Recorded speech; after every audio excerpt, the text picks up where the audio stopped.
कैसे हो बच्चा party. Welcome back to our YouTube channel GB Brains. मैं हूं गुंजन मैम और हम लोग कर रहे हैं क्लास 10th के लिए एनसीईआरटी सीरीज को कंप्लीट। अभी तक हमारा चैप्टर 1 से लेकर चैप्टर 7 तक सारे एनसीईआरटी एक्सरसाइज कंप्लीट हो चुकी है। आज हम लोग वो चैप्टर करने वाले हैं जो ज्यादातर स्टूडेंट्स को डिफिकल्ट लगता है, बिकॉज बेसिक कंसेप्ट हमारे क्लियर नहीं होते हैं। तो चलो आज हम कंसेप्ट को अच्छे से क्लियर करते हैं और ये चैप्टर आप लोगों के आगे आने वाले क्लासेस के लिए जो 11th 12th में हमारे पास में साइंस स्ट्रीम को टारगेट कर रहे हैं उन लोगों के लिए बहुत इंपॉर्टेंट हो जाता है। बाकी ये चैप्टर बहुत इजी है अगर आपने इसके कंसेप्ट समझ लिए तो। और आज के लेक्चर में हम वही कंसेप्ट को इजी तरीके से समझने वाले हैं। तो चलो ट्रिग्नोमेट्री का ये जो चैप्टर है हमारा उसे हम स्टार्ट करते हैं।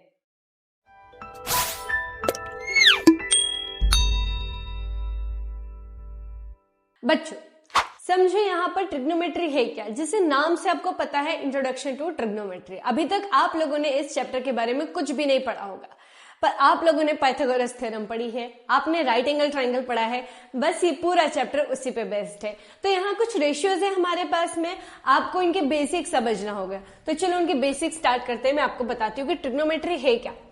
ट्रिग्नोमेट्री दैट इज तीन एंड साइड से मिलकर बना हुआ एक क्लोज फिगर जिसे हम ट्रायंगल बोलते हैं।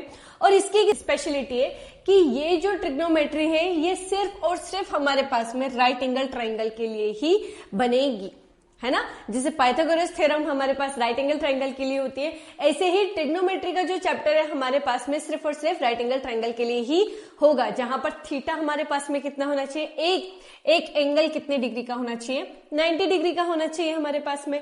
तो यहां पर हमारे पास लेट अस सपोज मैं इसको P बोल देती हूँ, ये Q है और ये R है हमारे पास में, है ना। PQR मेरे पास में कोई एक राइट एंगल ट्रायंगल है इन विच जो राइट एंगल बन रहा है Q पे बन रहा है मेरे पास। अब देखो साइड तीन हो गई, 1 2 और 3, ये तीन साइड होती है हमारे पास में। इन तीनों साइड्स को हम कुछ न कुछ नाम दे देते हैं। जैसे हमारे पास 90 डिग्री के सामने जो साइड होगी उसको हमेशा हम हाइपोटेनस बोलेंगे, इसे हम कैपिटल H से रिप्रेजेंट करते हैं। अगर मैं यहां पर कोई एंगल को मेजर कर रही हूं तो मेरे पास में इस एंगल के सामने जो साइड होगी उसे हम परपेंडिकुलर कंसीडर करेंगे एंड द रिमेनिंग साइड हम उसे बोलेंगे बेस। ठीक है, तीन चीज समझ में आई हमारे पास में। एक ऐसा ही एक और ट्रायंगल ले लो आप, एक तो 90 डिग्री ये है तो ये हाइपोटेनस हमेशा फिक्स होती है बेटा, ये जो टिल्ड साइड होती है ये हमेशा हाइपोटेनस फिक्स होती है। अब लेट सपोज मैंने यहां पर थीटा था, मैं यहां पर कोई एक एंगल ले रही हूं, इस एंगल के सामने वाली साइड क्या कहलाएगी, परपेंडिकुलर, और रिमेनिंग बची साइड क्या होगी, हमेशा बेस होगी। तो याद रखना आपको एग्जाम में जब भी क्वेश्चन पूछे या कोई भी एंगल दे तो आप देखो कि एंगल कहाँ चल रही है, नीचे वाला एंगल चल रहा है कि ऊपर वाला एंगल चल रहा है। अगर मेरे पास में नीचे वाला एंगल है बेटा, अगर ये एंगल है तो इस एंगल की जो भी सामने वाली साइड होगी उसको आप परपेंडिकुलर मानोगे। जैसे यहां पर मेरे पास ऊपर से एंगल मेजर किया था तो ऊपर से एंगल मेजर किया तो इसके सामने जो भी साइड बनी वो परपेंडिकुलर बनी एंड रिमेनिंग साइड क्या होगी बेटा, बेस। ठीक, ये तीन चीजों का रेशियो हम लेने वाले हैं। अब आपने क्या क्या पढ़ लिया यहां से, हमारे पास में है एक परपेंडिकुलर, एक है बेस और एक है हाइपोटेनस। ठीक, तीन चीजें हैं अब हमारे पास। इन तीन चीजों से 6 हम रेशियो निकालेंगे। कैसे, देखो एक बार आप एक काम करो, परपेंडिकुलर का रेशियो लो हाइपोटेनस के साथ में। ठीक, यहां पर हम एक और पेज पे कर लेते हैं, परपेंडिकुलर, बेस और हाइपोटेनस। ठीक है, अगर मैं इनका रेशियो लूं तो परपेंडिकुलर का एक बार मैंने हाइपोटेनस के साथ लिया, एक बार मैंने बेस को हाइपोटेनस के साथ में लिया, एक बार हमने क्या करा, परपेंडिकुलर को हाइपोटेनस के साथ लिया, बेस को भी हाइपोटेनस के साथ में लिया। एक बार हम इन दोनों का रेशियो ले लेते हैं, क्या बच गया, परपेंडिकुलर और बेस। ऐसे ही इनका उल्टा भी तो होगा ना बेटा, इनका उल्टा भी तो है, हाइपोटेनस का ऊपर परपेंडिकुलर नीचे, हाइपोटेनस ऊपर बेस नीचे और बेस ऊपर परपेंडिकुलर नीचे। देखो 6 रेशियो बन गए। तो 3 हमारे पास में साइड्स थी जिनको हमने कुछ ना कुछ नाम दिया था, हाइपोटेनस, परपेंडिकुलर और बेस। इन्हीं तीनों से 6 रेशियो हमने निकाल दिए। अब आप रेशियो कैसे बनाएंगे, तो परपेंडिकुलर लेंगे आप, परपेंडिकुलर के बेस में एक बार हम क्या रखेंगे, हाइपोटेनस, अगेन एक बार परपेंडिकुलर के बेस में हमने बेस रखा। अब क्या, बेस को लेंगे हम, बेस के डिनोमिनेटर में एक बार हमने हाइपोटेनस को रखा, बस। अब इसके साथ में हम क्या करेंगे, इनका रेसिप्रोकल करके भी लेंगे। अब ये जो आपके 6 रेशियो बने हैं ना बेटा, इन 6 रेशियो के कुछ ना कुछ नाम है। क्या नाम है? अगर परपेंडिकुलर और बेस परपेंडिकुलर और हाइपोटेनस ले रहे हैं तो इसे हमने बोला है साइन। साइन, SINE, साइन बोलते हैं हम इसको। बट ये जो साइन होता है, इसके ये जो मेजरमेंट होते हैं बेटा, ये हमारे पास ट्राइंगल के लिए होते हैं। ट्राइंगल में हमारे पास में मान लिया ये ए है, बी साइड है, सी साइड है। अगर आपके पास में ये कोई एक एंगल है इसके सामने वाली साइड, तो आप जो साइन, कॉस, टेन ये सब लेते हैं ना बेटा, ट्रिग्नोमेट्री रेशियो, ये किसके लिए लेते हैं? ये साइड्स के लिए तो लेते हैं, बट इनके साथ में एक कोई एंगल होना जरूरी है। इस एंगल को हम रिप्रेजेंट करते हैं थीटा से, है ना। किससे रिप्रेजेंट करते हैं हम? थीटा से। तो कभी भी साइन कॉस टेन अकेले मत लिखना बेटा, साइन कॉस टेन अकेले कुछ भी रिप्रेजेंट नहीं करते, इनके साथ में इनका एंगल होना कंपलसरी है। कई बार बच्चे होते हैं बेटा जल्दी जल्दी में लिख देते हैं, साइन कॉस लिख के छोड़ देते हैं, पर यहां पर अगर आपने साइन कॉस लिख के छोड़ दिया तो ये गलत कंसीडर होगा। ऐसे नहीं लिखे जाते हैं, आपको इनके साथ में एंगल लिखना जरूरी है। तो अगर परपेंडिकुलर और हाइपोटेनस होगा तो उसे साइन बोलते हैं, अगर बेस ऊपर आ गया तो उसे कॉस बोलते हैं, और परपेंडिकुलर और बेस के रेशियो का हम बोलते हैं 10। इनके फुल फॉर्म होते हैं, इसको बोलते हैं SINE साइन, इसको बोलते हैं कॉसेक, कॉसेंट बोलते हैं, इसको बोलते हैं हम टेंजेंट, इसका साइन का उल्टा होता है कॉसेकेंट, कॉसेक थीटा, इनके शॉर्ट फॉर्म है ये हमारे पास में। हाइपोटेनस और बेस को क्या लिखते हैं हम? तो हाइपोटेनस और बेस को लिखते हैं सेकेंट थीटा, सेकेंट कॉसेक का उल्टा होता है, और हमारे पास में ये क्या हो गया बेटा? कॉट थीटा हो गया। तो आपको क्या समझ में आया? आपको यहां पर बेटा परपेंडिकुलर, बेस और हाइपोटेनस लेना है, इनमें दो के रेशियो बनाना है, और दो के रेशियो से आप लोगों को इनके कुछ न कुछ नेमिंग देना है। ठीक, अब आप लोगों को पता होगा बहुत सारे बच्चों को इसमें कुछ शॉर्ट ट्रिक बना देते हैं, पंडित, बद्री, प्रसाद, हर, बोल। ठीक है, रेशियो जो से ऐसे निकाल लेते तो P अपॉन में H हमारे पास में साइन होता है, B अपॉन में H हमारे पास में कॉस होता है, और B अपॉन में H हमारे पास में टेन होता है। अगर मैं उल्टा पढ़ूं, B अपॉन में P हमारे पास में कॉट होता है, H अपॉन में B हमारे पास में सेक होता है, सेकेंड होता है हमारे पास में, और H अपॉन में P हमारे पास में कॉस सेकेंड होता है। तो ये नाम याद करने पड़ेंगे। यहां से तो हमको एक छोटा सा याद तो करनी पड़ेगी चीजें, एक छोटी सी ट्रिक से, पर आपको बस याद रखना है कि अगर हम लोग परपेंडिकुलर और हाइपोटेनस ले रहे हैं, अगर मैंने परपेंडिकुलर हाइपोटेनस ले लिया तो परपेंडिकुलर हाइपोटेनस का नाम क्या दे रखा है? साइन दे रखा है हमारे पास में, और इसका उल्टा क्या होता है बेटा हमारे पास में? इसका उल्टा होता है कॉसेकेंट थीटा, या कॉसेक बोल सकते हैं आप। PH का हो गया, अब ऐसे BH का ले लो, दैट इज बेस और हाइपोटेनस, तो इसे मैं कॉस थीटा बोलूंगी, और इसका उल्टा अगर हाइपोटेनस ऊपर बेस नीचे तो इसको हम सेकेंड थीटा बोलते हैं, सेकेंड थीटा या सेक थीटा भी बोलते हैं उसे हम। देन फिर लास्ट में परपेंडिकुलर और बेस बचा है तो इसे हम बोलते हैं टेन थीटा, और यहां से इसके उल्टे को बोलते हैं हम कॉट थीटा। ठीक, इन चीजों को ध्यान से पढ़ो, बार बार रिवाइज करो, बहुत छोटी सी चीजें, बहुत टफ नहीं है कुछ भी, बस इनके नेमिंग याद करने हैं आप लोगों को। तो अगर ये नेमिंग एक बार याद हो गए तो इनसे रेशियो बन जाएंगे। अब इससे एक चीज और क्या निकालते हैं हम, कि हमारे पास में साइन थीटा जो होता है, साइन थीटा हमेशा किसके बराबर होता है? ये इक्वल होता है 1 अपॉन में कॉसेकेंट थीटा के। इसका रिवर्स ही तो होता है, उल्टा ही तो होता है हमारे पास में, है ना। ऐसे अगर मैं यहां से कॉसेक को लिखूं, कॉसेक थीटा को लिखे तो क्या लिख सकते हैं? ये साइन का उल्टा होता है, तो 1 अपॉन में साइन थीटा लिख सकते हैं आप इनको। ये क्यों लिखवा रही हो बेटा? जब हम प्रूविंग करते हैं ना बेटा, यहां पर आइडेंटिटीज देते हैं, कई सारी आइडेंटिटीज हैं आपके पास में। अब इन आइडेंटिटीज से जब क्वेश्चन देते हैं साइन और कॉस वाले, तो प्रूविंग करने में बहुत दिक्कत आती है। तो प्रूव करने के लिए आप सबसे सिंपलेस्ट, अगर आपको साइन और कॉस के अलावा, साइन और कॉस के अलावा कोई भी अदर ट्रिग्नोमेट्री रेशियो दे रखा है, तो आप एक काम करो, हर एक ट्रिग्नोमेट्री रेशियो को साइन और कॉस में कन्वर्ट कर लो। अभी समझ नहीं आएगा, जब मैं क्वेश्चन करूंगी तब समझाऊंगी इन चीजों को कि मैं क्या बताना चाह रही हूं आपको। पहले तो ये, अब हम लिखते हैं कॉस थीटा। कॉस थीटा को क्या लिखते हैं बेटा? 1 अपॉन में सेकेंड थीटा, या अगर मेरे पास कभी सेकेंड थीटा आ गया तो मैं उसे क्या लिखूंगी? 1 अपॉन में cos theta. And the last one tan theta को हम क्या लिख सकते हैं? टेन थीटा को हम दो तरीके से लिखेंगे। पहले तो ये कॉट का रिवर्स होता है, कॉट का रेसिप्रोकल होता है हमारे पास कॉट, और इसके बाद में कॉट किसका होता है? कॉट हमारे पास में टेंजेंट यानी कि टेन थीटा का रेसिप्रोकल होगा। ये तो मैंने टेन और कॉट के बिहाफ पे लिखा, बट अगर मैं टेन थीटा को लिखूं साइन और कॉस के फॉर्मेट में, क्योंकि अभी बताया ना, आपने बताया ना कि अगर मुझे कोई भी ट्रिग्नोमेट्री रेशियो को प्रूविंग करने वाले जो क्वेश्चंस है उनको अगर मुझे सॉल्व करना है तो मैं साइन और कॉस में कैसे कन्वर्ट करूं? तो सेकेंड और कॉसेकेंड तो हमको पता चल गया है कि साइन और कॉस में कैसे लिखा जाता है, पर अगर यहीं पर मैं टेंजेंट और कॉट की बात करूं तो क्या लिखते हैं?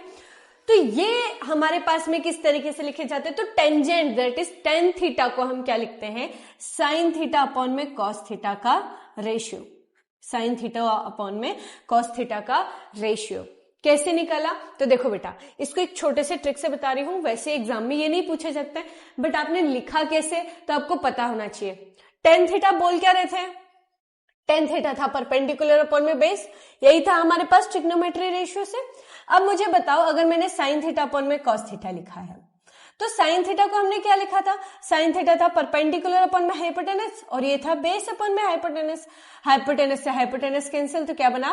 परपेंडिकुलर अपॉन में बेस, और परपेंडिकुलर अपॉन में बेस क्या बनता है हमारे पास में? Sine theta, tan theta, tangent theta बनता है। तो साइन अपॉन में कॉस कितना होता है हमारे पास में? Sine by cos, sine theta by cos theta is always equal to tangent theta. तो ऐसे कॉट को भी तो कुछ ना कुछ लिख सकते थे आप। कोटेंजेंट थीटा को क्या लिख सकते थे? तो कोटेंजेंट थीटा को या कॉट थीटा को हम इसका उल्टा लिख सकते हैं, मतलब कोटेंजेंट में कॉस थीटा ऊपर आ जाएगा और साइन थीटा नीचे चला जाएगा। ठीक है, ये हमारे पास में कुछ रेशियोज। अब इनसे हम एक काम करते हैं, हम बना लेते हैं ट्रिग्नोमेट्री आइडेंटिटीज जो बहुत इंपॉर्टेंट है आपके लिए।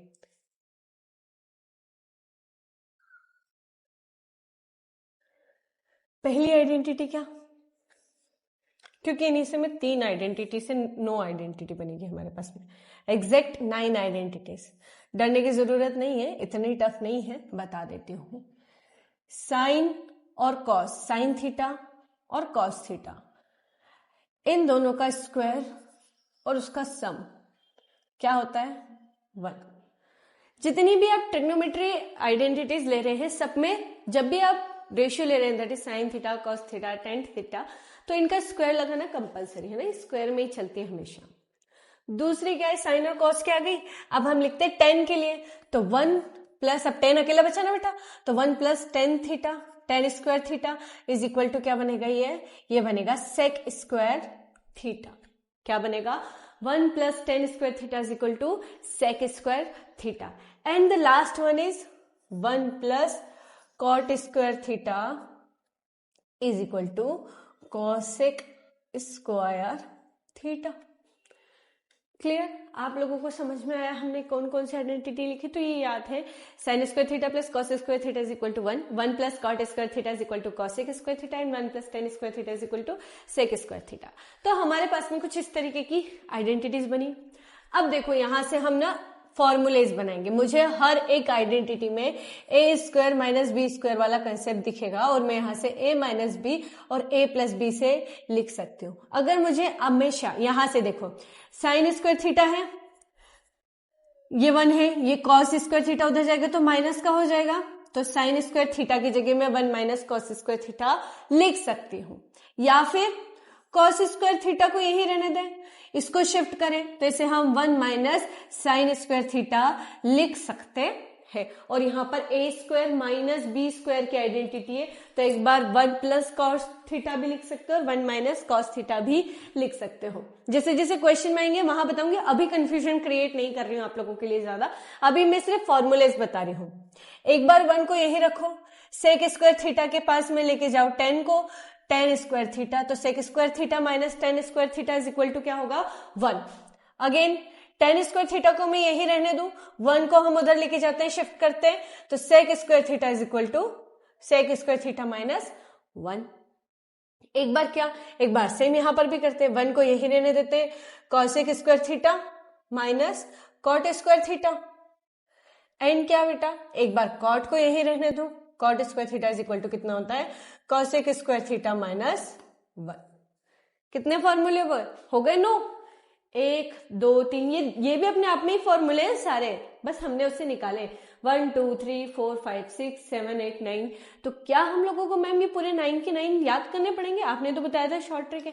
नहीं बेटा, इनको पूरे 9 नहीं याद करना, ये तो हम बना सकते हैं ना बाकी के, ये 6 तो आप बना सकते हो, याद हमको सिर्फ 3 करना। उसमें भी अगर आप सिर्फ एक याद करते हो, sine square theta plus cos square theta is equal to 1, तो हमको ये कंसेप्ट से ये सारे भी मिल जाएंगे आराम से। देखो हम यहां से देखो, इसको अगर एक ही फॉर्मूले से हमको बाकी सारे भी बनाने हो तो हम कैसे बनाएंगे? आपने बोला sine square theta plus cos square theta is equal to क्या होता है? 1 होता है।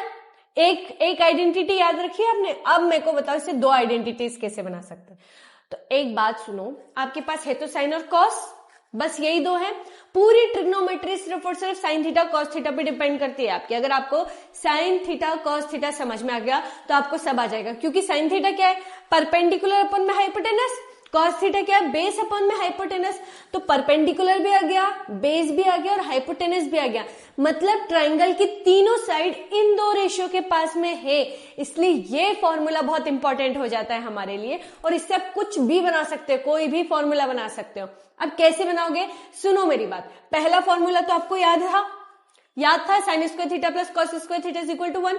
अब क्या करो, एक बार अब मुझे दूसरा वाला फॉर्मूला बनाना है बाई चांस, या तीसरा वाला फॉर्मूला, कुछ भी बनाना है, तो आप क्या करो, इसी इक्वेशन नंबर ये जो फर्स्ट है इसमें आप डिवाइड कर दो, हर एक टर्म को डिवाइड कर दो बाय साइन स्क्वायर थीटा। क्या कर दो? डिवाइड कर दो साइन स्क्वायर थीटा से, क्योंकि ये दिख रहे हैं, इन्हीं से डिवाइड कर दो। तो जब मैंने साइन स्क्वायर थीटा को sign square theta plus cos square theta था, है ना, इज इक्वल टू 1 चल रहा था, तो मैंने क्या करा, सबसे पहले साइन स्क्वायर थीटा से हर एक को डिवाइड करा। तो यहां डिवाइड किया साइन स्क्वायर थीटा, यहां पर भी डिवाइड कर दिया साइन स्क्वायर थीटा, यहां पर भी डिवाइड कर दिया साइन स्क्वायर थीटा से। क्लियर? अब साइन से साइन कटेगा तो क्या बचेगा? यहां से 1। और एक कॉस थीटा पर में साइन थीटा को क्या हम ऐसे लिख सकते हैं बेटा? कॉस थीटा पर में साइन थीटा का होल स्क्वायर लिख सकते थे ना। और इसको क्या लिख सकते थे? 1 अपॉन में साइन थीटा का होल स्क्वायर, ऐसे भी तो लिख सकते थे। अब मुझे बताओ, जब मैंने तुम लोगों को ये ट्रिग्नोमेट्री रेशियो पढ़ाए, तो कॉस अपॉन में साइन ने क्या बना के दिया? कॉट बना के दिया। और 1 अपॉन में साइन को क्या बना के दिया? कॉसेक बना के दिया। तो मुझे बताओ, यहां पर जब हम ये चीज कर रहे हैं, हमने ये करा, तो मुझे बताओ क्या ये मेरे पास फॉर्मूला बना? 1 प्लस ये क्या चल रहा है? कॉस अपॉन में साइन, दैट इज कॉट, पूरा होल स्क्वायर थीटा, ऐसे लिखते हैं हम, कॉट फिर उसका square and then theta is equal to 1 upon में साइन थीटा क्या होता है बेटा? 1 अपॉन में साइन थीटा तो कॉसेक स्क्वायर थीटा होता है। और अगर ये है तो आपको तो फॉर्मूला बन गया ना, बन गया फॉर्मूला। तो याद रखो, एक आइडेंटिटी से आप कोई भी आइडेंटिटी निकाल सकते हो। अगर नहीं याद है, आपके पास में साइन और कॉस ही है, एक बार साइन से डिवाइड कर दो तो ये वाला फॉर्मूला बन जाएगा। अब हमने साइन स्क्वायर थीटा से तो डिवाइड करके देख लिया, अब एक बार कॉस स्क्वायर थीटा से डिवाइड करके देख लो। अगर मैं कॉस स्क्वायर थीटा से डिवाइड करके देख लूं तो फॉर्मूला तो है sine square theta plus cos square theta is equal to 1। अब मैंने सबको कॉस स्क्वायर थीटा से डिवाइड कर दिया, ठीक है, हर एक टर्म को। अगर एग्जाम में कभी भूल जाओ तो इसे ट्रिक याद कर लेना, कभी नहीं भूलोगे आप। यहां से साइन अपॉन में कॉस, अब वो तो होल स्क्वायर होता है, यहां से तुम लोग समझ गए होगे। साइन अपॉन में कॉस, साइन थीटा अपॉन में cos theta, sine theta upon में कॉस थीटा क्या होता है? Sine theta cos theta tan होता है। Sine theta upon cos theta क्या होता है? tan theta. Sine theta upon में कॉस थीटा क्या होता है? tan theta. और ये दोनों का स्क्वायर है तो इसका भी कितना बन जाएगा? स्क्वायर ही बन जाएगा। अगेन कॉस से कॉस कैंसल, बचेगा 1 इज इक्वल टू, ये क्या बनता है? तो 1 अपॉन में कॉस, मुझे तो याद है, आपको याद करना है। 1 अपॉन में कॉस स्क्वायर थीटा कितना बनता है बेटा? Sec square theta, second square theta. आ गया फॉर्मूला? तो आप मुझे बताओ कि यहां से हमने कितना टफ किया उसको। मैंने आप लोगों को बताया क्या? देखो, हमारे पास में ट्रिग्नोमेट्री रेशियो के साथ एक ट्राइंगल चाहिए जिसमें हमारे पास राइट एंगल ट्राइंगल चाहिए पाइथागोरस थ्योरम लगाने के लिए, है ना। एक हमारे पास में अगर हम नीचे वाला एंगल ले रहे हैं तो सामने वाली साइड परपेंडिकुलर, बेस और हाइपोटेनस यहाँ पर एंगल का बड़ा इंपॉर्टेंट रोल है बेटा। अगर हम यहाँ का एंगल ले रहे हैं तो उसके सामने कौन सी साइड बन रही है, परपेंडिकुलर। अगर हम ऊपर ले रहे हैं तो परपेंडिकुलर क्या हो रही है, क्योंकि इनकी वैल्यूज चेंज हो जाएगी हमारे पास, ठीक है।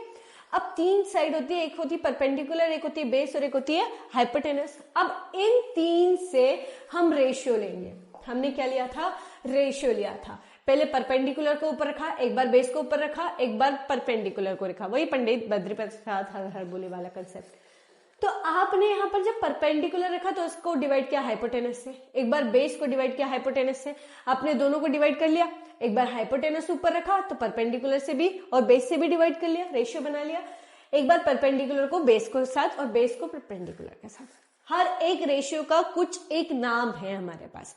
अगर परपेंडिकुलर हाइपोटेनस ले रहे हैं तो साइन थीटा, बेस अपॉन में हाइपोटेनस ले रहे हैं तो cosec theta, sorry cos theta, cos theta.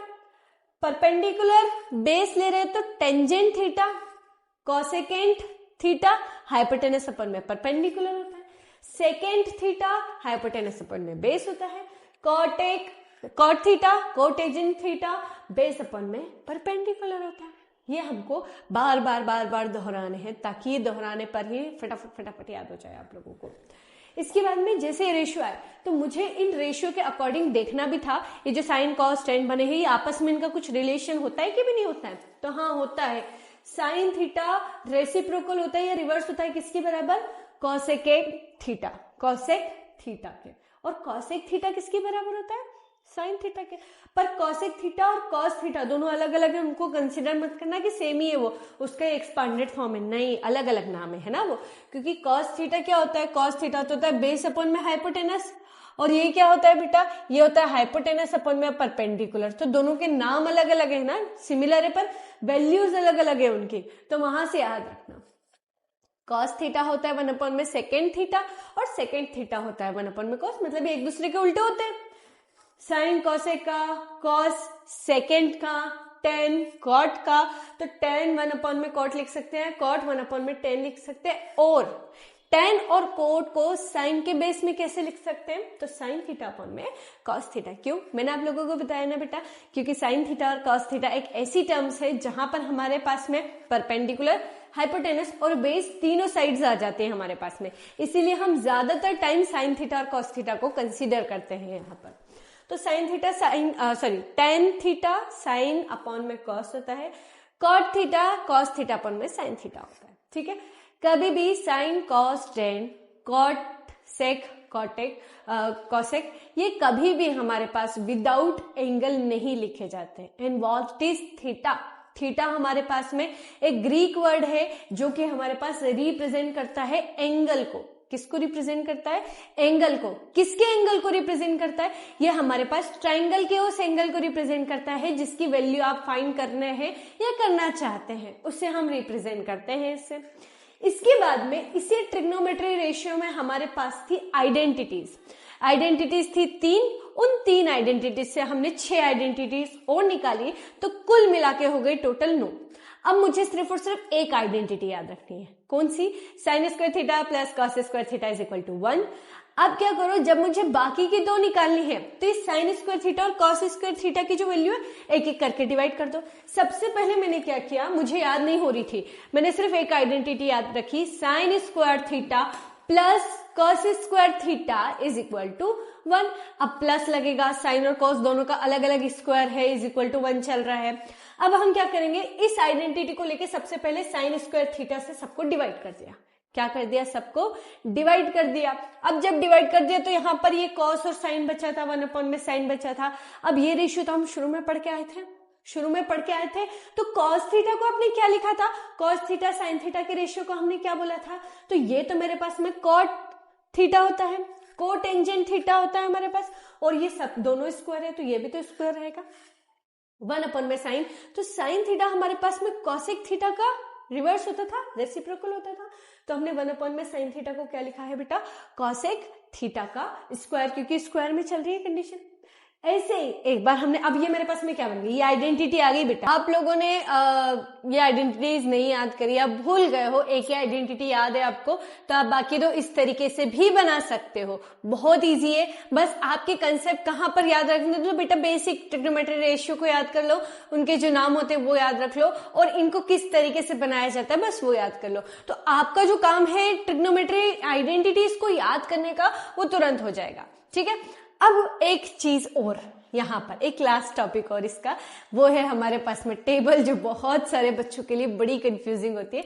तो चलो स्टार्ट करते हैं हम लोग कि टेबल कैसे बनाई जाती है। यहाँ पर मैं ना टेबल आपको बता रही हूँ कि कैसे बनाई जाती है। यहाँ पर हम लिखेंगे थीटा। थीटा चलता है 0 डिग्री से।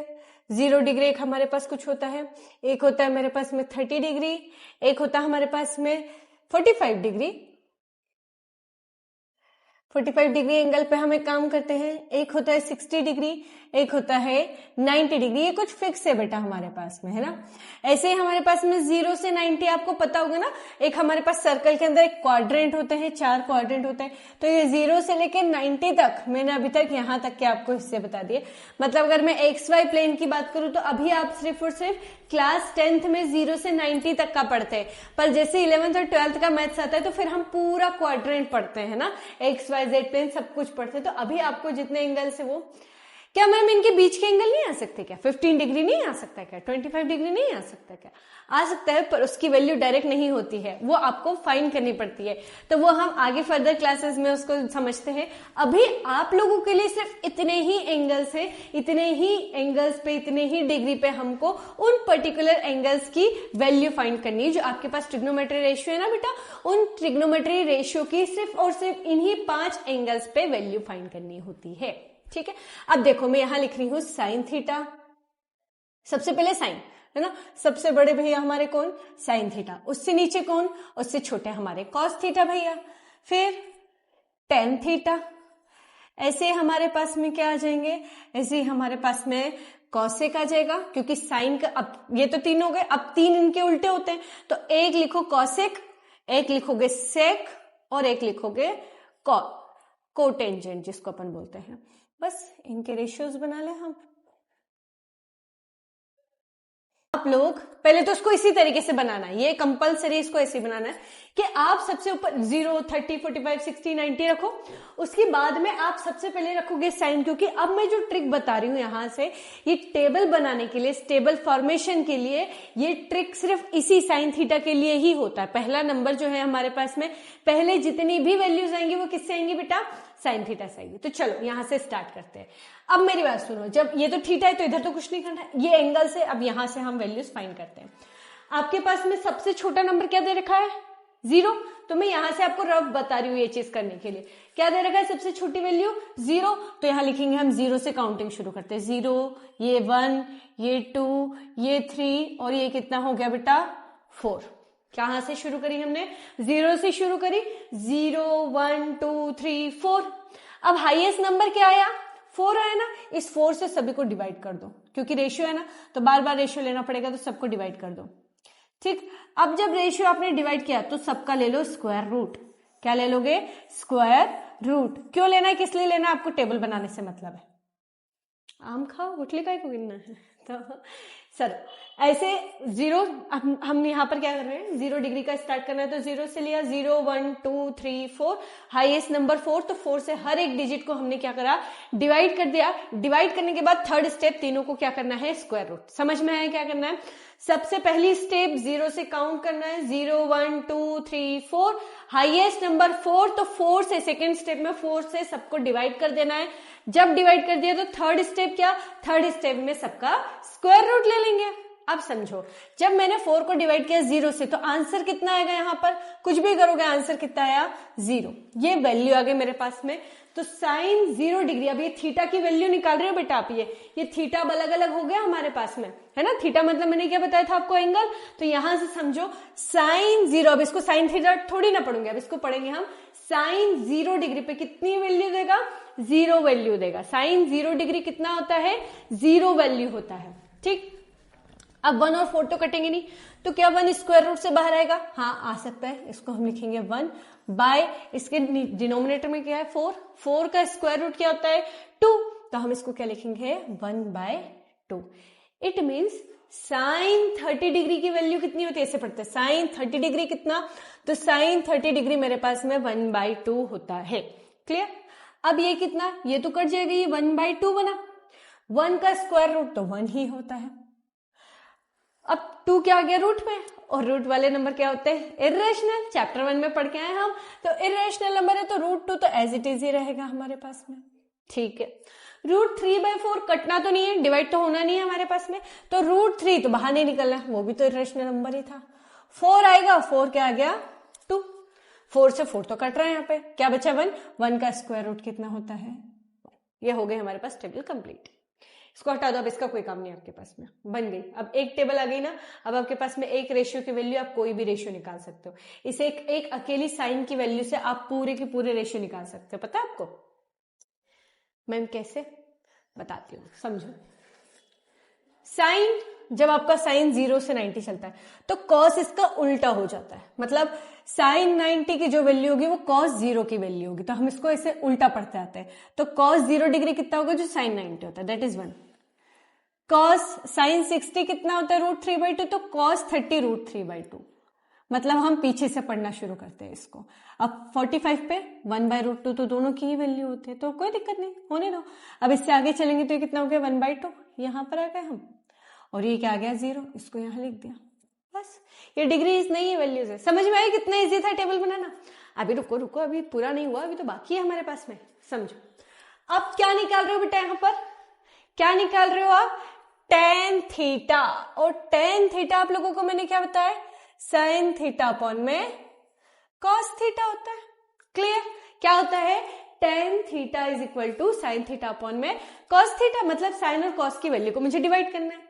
अब मुझे क्या निकालना है tan थीटा, tan थीटा मेरे पास में 0 डिग्री पे, तो 0 डिग्री पे मेरे पास में क्या होगा 0 अपॉन में 1, और 0 अपॉन में 1 डिनोमिनेटर में 1 है, तो डिवाइड करोगे तो आंसर कितना आ रहा है, तो यहां से जब मैंने इन दोनों को डिवाइड किया तो आंसर कितना आया 0।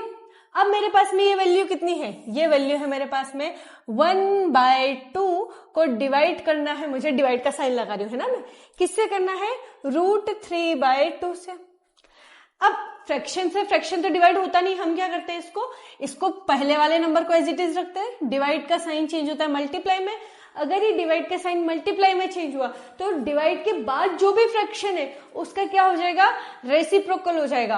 क्या हो जाएगा रेसिप्रोकल, तो रेसिप्रोकल मतलब ये कितना बना 2/√3, और ऊपर नीचे नंबर कट जाते हैं, तो आंसर क्या बचा, यहां से बना 1/√3। आया समझ में, 1/√2 को 1/√2 से डिवाइड करोगे तो दोनों वैल्यू सेम है, तो कट जाएगी। तो tan 45 कितनी वैल्यू देता है 1 की वैल्यू देता है। अब यहां पर लिखे, तो अब इसका उल्टा, अब इसका उल्टा कैसे, जैसे आपने लिखा था √3/2 को डिवाइड करना है किससे 1/2 से, √3/2 को डिवाइड करना है 1/2 से, तो पहला नंबर तो as it is divide change हो जाएगा मल्टीप्लाई में, जो सेकंड नंबर होगा वो फ्लिप हो जाएगा, ऊपर नीचे वाले नंबर कट जाते हैं। तो कितना बचा बताओ यहां से, ओनली √3, क्योंकि डिनोमिनेटर में 1 तो कोई मतलब नहीं होता है ना। अब यहां से समझो, ये कंसेप्ट समझना है, tan 90 कितना होता है, तो 1/0 है।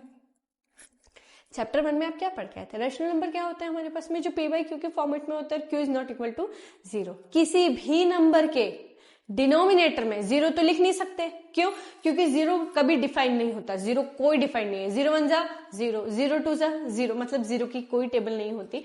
तो अगर आपके डिवाइड में डिनोमिनेटर में 0 है बेटा, और अगर 0 डिवाइड कर रहा है, तो अगर आप बस इतना देख लो डिनोमिनेटर में मेरे पास 0 आ गया तो ये वैल्यू कभी डिफाइन ही नहीं होगी, क्यों, क्योंकि 0 डिफाइन ही नहीं है, 0 की वैल्यू ही नहीं मेरे पास में। उसको अगर मैं डिवाइड करूंगी इस 1 से तो मेरे पास कितने टाइम जाएगा मुझे नहीं पता, उसकी कोई वैल्यू नहीं होती है हमारे पास, तो नॉट डिफाइन पे जाता है हमारे पास। तो 1/0 कितना होगा नॉट डिफाइन। क्लियर, और नॉट डिफाइंड मतलब आपने क्या लिखा है 1/0, ये याद रखना बस, क्योंकि मैं अभी जब इसको रेसिप्रोकल आगे वैल्यूज लिखाऊंगी तो मैं यहां से बताऊंगी आपको, ठीक। अब समझो हमारे पास में ये तो 3 मेन वैल्यूज निकली हमारे पास, ठीक। अब आपने लिखा कॉसेक, कॉसेक थीटा किसका उल्टा होता था, कॉसेक थीटा किसका उल्टा है सेक साइन थीटा का, और साइन थीटा 0 डिग्री पे कितना होता है जीरो होता है। पहले तो बताओ, अगर 0 डिग्री पे 0 होता है तो मुझे कॉसेक चाहिए, इसका उल्टा। पहले तो इसको फ्रैक्शन में बनाना पड़ेगा, तो फ्रैक्शन में बनाने के लिए मुझे इसके नीचे क्या लिखना पड़ेगा बेटा, 1। आपको पता है ना ये चीज तो, कि 1 से अगर किसी भी नंबर को डिवाइड करेंगे तो वो तो वही नंबर रहेगा। अब मुझे बताओ, ये एक्चुअल वैल्यू लिखिए यहाँ पर, ये क्या लिखिए, एक्चुअल वैल्यू, क्योंकि हर एक नंबर को आपको फ्रैक्शन में बनाना है। अब आपने जब इसको एक्चुअल वैल्यू को यहाँ रखा, कॉसेक है और साइन का उल्टा होता है वो, तो उसको फ्लिप करो। इसको अगर मैंने फ्लिप किया, रेसिप्रोकल किया, तो 1/0, और 1/0 तो अभी देखा क्या होता है, नॉट डिफाइन। तो कॉसेक थीटा पे हमारे पास में कितना बनेगा, 0 डिग्री पे नॉट डिफाइन बनेगा। ठीक, 1/2 का उल्टा कितना, 2/1, दैट इज 2। 1/√2 का उल्टा कितना, √2/1। √3/2 का उल्टा कितना, 2/√3। और 1 का उल्टा कितना, तो 1/1 लिख दो, 1/1 का उल्टा 1 ही होता है। ये आ गई वैल्यू, ये किसकी आ गई, कॉसेक की आ गई। ऐसे ही सेक की लिखनी है तो सेक 2 तरीके से लिख सकते हो। कैसे, या तो इसका कॉस थीटा का पूरा उल्टा कर दो, या फिर इसको यहां से लिखो, क्योंकि आपने जैसे साइन का कॉस के साथ रिलेशन बताया था, ऐसे ही कॉसेक थीटा का रिलेशन सेकेंड थीटा के साथ भी होता है। तो देखो, कॉस थीटा का उल्टा यहां से हम उल्टा लिखते थे इसको, तो यहां से मैं उल्टा लिख लू। अगर 1 को आप लिखोगे तो 1 का उल्टा 1 ही होगा, यहां से देख लो। √3/2 का रिवर्स करूंगे तो 2/√3 ही होगा। अगर मैं इसको यहां से लिखती तो ऐसे ही आता। 1/√2 का उल्टा √2, तो सेम ही आ रहा है। 1/2 का उल्टा कितना आएगा बेटा, 2, देखो सेम ही आ रहा है। और 0 का उल्टा क्या होता है, तो 0 का उल्टा करेंगे तो नॉट डिफाइन में चला जाएगा, तो ये वैल्यू पूरी यहां से नॉट डिफाइन पर ही आ जानी है। क्लियर। अब कॉट थीटा लिखना है, लास्ट एक वैल्यू, फिर हमारी टेबल कंप्लीट। तो कॉट थीटा लिखना है तो आपको टेन थीटा को देखना पड़ेगा। किसको देखना पड़ेगा, टेन थीटा को। अब टेन थीटा, या तो इसको ऐसे ही पीछे से आगे की तरफ लिख के चलो, उल्टा काउंट करो कि हमने ऐसे लिखा है इसको, है ना, पूरा नॉट डिफाइंड पहले, फिर √3, फिर 1, फिर 1/√3, फिर 0। या तो आप ऐसे करके लिख लो, या तो जैसा मैंने आपको बताया टेन थीटा किसका उल्टा होता है, कॉट का। तो अगर मुझे 0 का उल्टा लिखना है तो 0 का उल्टा 1/0। 1/0 मतलब क्या होता है, नॉट डिफाइन होता है। 1/√3 का उल्टा कितना होता है, √3। तो देखो यहां से ये दोनों वैल्यूज आ गई। 1 का उल्टा 1, 1/√3 को अगर हमको, ये √3 आ गया ना, अब अगर मुझे उसको रिवर्स करना है तो ये 1/√3 आ जाएगा। और नॉट डिफाइन का उल्टा, नॉट डिफाइन का उल्टा ये, इसका रेसिप्रोकल 0/1, मतलब आंसर कितना आएगा यहां से, 0। क्लियर। देखा कितनी इजी थी, एक सिर्फ एक ट्रिग्नोमेट्री रेशियो से हमने पूरी टेबल बना दी। रटने की कतई जरूरत नहीं है आप लोगों को। आपको अगर वैल्यू पता है तो आप क्या करो बेटा, एग्जाम में सबसे पहले टेबल ही बना के आओ।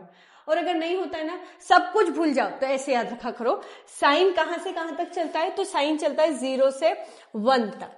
कहां से कहां तक चलता है, 5 आती है हमारे पास में degrees, 0 degree, 30 degree, 45 degree, 60 degree और 90 डिग्री, है ना, 5 हमारे पास में डिग्रीज है। तो हमारे पास 5 कॉलम होने चाहिए थे यहां से, 1 2 3 4 5। सबसे मिनिमम वैल्यू 0 डिग्री, सबसे मैक्सिमम वैल्यू 1 डिग्री। क्या, सबसे मिनिमम 0, सबसे मैक्सिमम 1, और बीच में मिड वाली वैल्यू याद रख लो। मिड वाली वैल्यू क्या बेटा, 1/√2। क्या है मेरे पास में, 1/√2। मैं किसके लिए बता रही हूँ, मैं बताऊंगी आपको। ये 5 स्टार्टिंग की याद रख लो बस आप, तो आपको कोई भी ट्रिग्नोमेट्री रेशियो में कभी भी दिक्कत ही नहीं आएगी, बार बार वो करने की भी जरूरत नहीं होती है। साइन कहां से कहां तक चलता है, तो 0 से 1, जैसे बाइनरी नंबर कैसे चलता है आपको पता होगा ना, कोडिंग करी होगी आपने कभी कंप्यूटर में, तो कंप्यूटर बाइनरी लैंग्वेज समझता है। बाइनरी मतलब 0 से 1, तो 0 से 1 मतलब 0 से 1 तक साइन चलेगा मेरे पास। और मिड वाली वैल्यू होती है 1/√2। अब 1/√2 के पहले होता है 1/2, और 1/√2 के बाद में होता है √3/2, मतलब डिनोमिनेटर में 2√2 याद रखना बस, 2√2 एंड 2 एंड 2 ऐसे करके रखोगे, इधर 0 इधर 1, ऊपर लिख देना यहाँ पर, यहाँ आएगा 1, यहाँ आएगा 1, यहाँ आएगा √3 बस। अगर मैं देखो ये चीज देखो तो ये किसकी वैल्यू आ गई बेटा, साइन की पूरी वैल्यू आ गई। और अगर साइन की वैल्यू पता है, आप किसी की भी वैल्यू निकाल सकते हो। 10 की बात करो, 10 में सिर्फ और सिर्फ 3 वैल्यूज याद रखनी रहती है, कभी भी 0 डिग्री और 90 डिग्री नहीं पूछता है। नॉट डिफाइन किसी का भी कभी भी क्वेश्चन ही नहीं बनाता है, तो आपको नॉट डिफाइन वाली वैल्यू तो याद ही नहीं करनी है। आगे समझ में, नॉट डिफाइन से कभी भी बेटा क्वेश्चन नहीं उठाता कोई भी, ना तो एनसीईआरटी, ना तो सीबीएसई, ना तो स्टेट बोर्ड, कोई भी नॉट डिफाइन वाली वैल्यू देता ही नहीं है। तो दिमाग से वो तो निकाल देना कि ये कुछ याद रखने की जरूरत है क्या, नहीं, ये कोई भी चीजें याद रखने की जरूरत नहीं है। 0 1/2, 1/√2, √3/2 एंड 1, और ऐसे भी याद रख सकते हैं साइन थीटा बनता है 0 से 1, डिनोमिनेटर में 3 जो वैल्यू आती है 2, √2, 2, ऊपर 1, 1, √3, पूरी वैल्यू याद हो जाएगी। आराम से आप कोई भी ट्रिग्नोमेट्री रेशियो बना सकते हैं। फिर tan थीटा में हमको 3 वैल्यू याद रखनी है, 0 और 90 तो नहीं होगा, क्यों? क्योंकि 0 डिग्री पे तो 0 देता है, 90 पे नॉट डिफाइन देता है। तो आपको एक ही चीज याद रखनी है बेटा, 1/√3, इसको अलग अलग तोड़ दो, 1 और √3, बस ये 3 वैल्यू, ये 30, ये 45, ये 60। कितनी देर लगेगी? 1/√3, 1 और √3। क्या करोगे? एक वैल्यू याद रखेंगे हम स्टार्टिंग की कि भैया ये 1/√3 आता है मेरे पास में 30 डिग्री पे, अब एक बार इसका 1 लिख दो, एक बार इसको √3 लिख दो, ये हो गई आपके पास में tan की वैल्यू। तो अगर आपको tan पता है, अगर आपको sin पता है, cosec पता है, तो आप पूरी ट्रिग्नोमेट्री टेबल आराम से कर सकते हो। ठीक है, तो ये हमारे हो गए बेसिक कंसेप्ट क्लियर। अब हम चलते हैं एक्सरसाइज की तरफ, तो चलो स्टार्ट करते हैं। तो इंट्रोडक्शन हो गया कंप्लीट। अब हम यहाँ पर 8.1 शुरू कर रहे हैं। आपको जितना भी कंसेप्ट मैंने समझाया है बेटा, अच्छे से उसको पहले देखना, समझना, उसके बाद में एक्सरसाइज शुरू करना है, क्योंकि पूरा कंसेप्ट वहीं पर बेस्ड है ना। अगर एक बार आप लोगों को साइन कॉस टेन के बारे में पता है, उनको किस तरीके से फाइंड करना है, कैसे फॉर्मूलाज है, कैसे हमारे पास आइडेंटिटीज है, अगर वो सब आपको याद है तो यहाँ पर बनने वाले सारे क्वेश्चन आप इजीली कर सकते हो। ठीक है, तो चलो 8.1 का फर्स्ट क्वेश्चन हम स्टार्ट करते हैं। क्या बोला उन्होंने? एक ट्रायंगल एबीसी राइट एंगल्ड कहां पर है? वो बी पर। अगर ट्रायंगल दे रखा है तो अच्छी बात, नहीं दे रखा है तो खुद ड्रॉ कर लो। ठीक, अगर मेरे पास में राइट एंगल्ड है बी पे, तो अगर राइट एंगल्ड बी पे है तो आप उसको बना लो आगे। यहाँ पर राइट एंगल आपके पास बी पे है, तो लेट अस सपोज इसको हम ए बोल सकते हैं। अब साइड किसी को भी कुछ भी बोलो, उससे कोई फर्क नहीं पड़ता आपके पास। राइट एंगल बी पे ए बी कितना दे रखा है? ए बी मेरे पास में 24 सेंटीमीटर दे रखा है आपने। बी से सी तक की साइड जो है मेरे पास में 7 सेंटीमीटर है। तो डिटरमाइन करना है साइन और कॉस है। ठीक, अब एंगल कहां पर है? देखो एंगल कौन से एंगल की बात कर रहा है? साइन का कौन सा एंगल है? ए एंगल, और कॉस का भी कौन सा है? A angle. अब यहां से बहुत इंपॉर्टेंट क्वेश्चन बनते हैं कि अगर आप एंगल ए की बात करें, मतलब मेरे पास एंगल यहां रखा हुआ है। ठीक, कहां रखा है? ऊपर की तरफ रखा हुआ है। तो अगर मेरे पास ऊपर एंगल है तो इसके सामने वाली साइड क्या बन जाएगी मेरे लिए? परपेंडिकुलर। हाइपोटेनस फिक्स होता है बेटा, ये हाइपोटेनस है, फिक्स है वो हमारे पास में, उसमें कुछ भी नहीं करना है हमको। और रिमेनिंग साइड क्या बन जाएगी मेरे पास में? बेस। अच्छा, अब मुझे बताओ आपको फाइंड क्या करना था? आपको फाइंड करना है साइन और कॉस। तो मुझे बताओ, अगर हम साइन लिखेंगे तो साइन थीटा होता क्या है? साइन ए क्या होता है हमारे पास में? ये तो होता है परपेंडिकुलर अपॉन में हाइपोटेनस।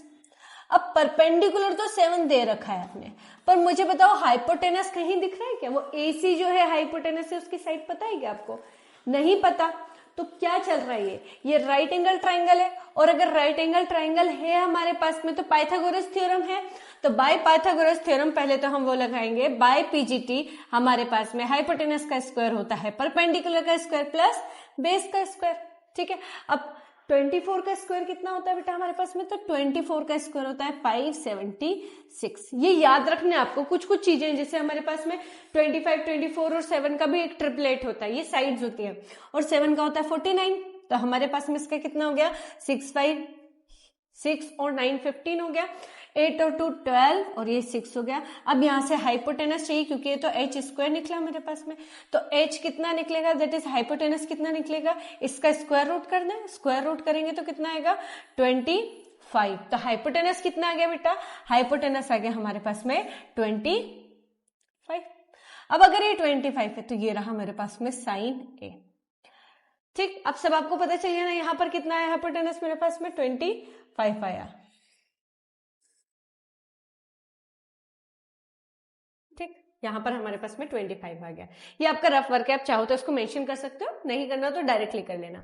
अब आपने पूछा था कॉस ए, तो कॉस ए के लिए आप क्या करोगे? कॉस ए होता है क्या है? बेस अपॉन में हाइपोटेनस। अब बेस कितना दे रखा है? बेस दे रखा है 7 सेंटीमीटर का, तो यहां लिख लो 7 अपॉन में 25। क्लियर हो गया हमारे पास में। अब आपने क्वेश्चन नंबर 1 हो गया हमारे पास। एक तो हमारे पास ये तरीका है, मैंने एक क्वेश्चन इस तरीके से आपको बता दिया। एक तरीका और बता देती हूँ आपको क्वेश्चन सॉल्व करने का। देखो क्या होता है ना, कई बार बच्चे एंगल को देख के कंफ्यूज हो जाते हैं हमारे पास कि हम एंगल क्या रखें, कैसे रखें। तो आपको यहां पर अगर एंगल सी दे रखा है तो यहां पर आप लिख लो 4 एंगल सी, जब अगर आप सिर्फ और सिर्फ एंगल सी के लिए बात कर रहे हो तो राइट एंगल ट्राइंगल यही होगा बेटा, इसमें कभी भी चेंज नहीं होगा, कुछ भी इसमें कुछ भी चेंज नहीं होगा। ये बेस, ये ए और ये सी, बी मान लिया हमने। अब ये 24 है, ये 7 है और ये 25 है, साइड्स की लेंथ तो वही रहेगी। अब डिपेंड करता है कि आप एंगल ए की बात कर रहे हो कि एंगल सी की बात कर रहे हो। अब अगर एंगल ए के लिए बात करोगे तो परपेंडिकुलर बेस और हाइपोटेनस ये है हमारे पास में। अगर आपने एंगल सी के लिए बात करी तो एंगल सी के लिए आप खुद देखो, आप यहां पर हो, इस एंगल पे देख रहे हो, इस एंगल के सामने क्या बनेगा हमेशा, परपेंडिकुलर। तो फॉर एंगल सी यहां पर आप खुद लिख लो, परपेंडिकुलर कितना हो जाएगा मेरे पास में 24 सेंटीमीटर। तो बेस कितना हो जाएगा, रिमेनिंग बचा बेस, बेस कितना बच जाएगा हमारे पास में 7 सेंटीमीटर का। ये हो गया हमारे पास में बेस 7 सेंटीमीटर का। और हाइपोटेनस कितना, हाइपोटेनस हमेशा फिक्स होती है टिल्ड साइड, वो हमेशा लॉन्गेस्ट साइड फिक्स है, उसमें कुछ भी चेंज नहीं। 90 डिग्री के सामने जो साइड हाइपोटेनस होती है, क्लियर।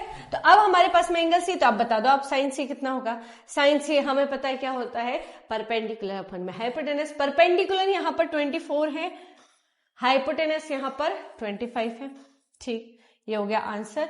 फिर आपने मुझसे पूछा कॉस सी, कॉस सी क्या होता है, बेस अपन में हाइपोटेनस, बेस 7 है, हाइपोटेनस 25 है, और ये हो गए आंसर्स। देखा इतना इजी था। तो एक तो ये था कि आप डायरेक्टली निकाल लो, एक ये था कि अलग से छोटा सा ट्रायंगल निकाल के फोर एंगल के लिए आप परपेंडिकुलर बेस और हाइपोटेनस अलग अलग लिख लो, एंड देन फिर उससे आपको जो भी रेशियो पूछा है वो निकालना। अब ये रेशियो के तो फॉर्मूले पता होना चाहिए कि बेस अपन में हाइपोटेनस है कि परपेंडिकुलर अपन में हाइपोटेनस है, तभी इसको कर पाओगे, नहीं तो क्वेश्चन ही नहीं कर पाएंगे आप अगर आपको रेशियो नहीं पता होंगे तो।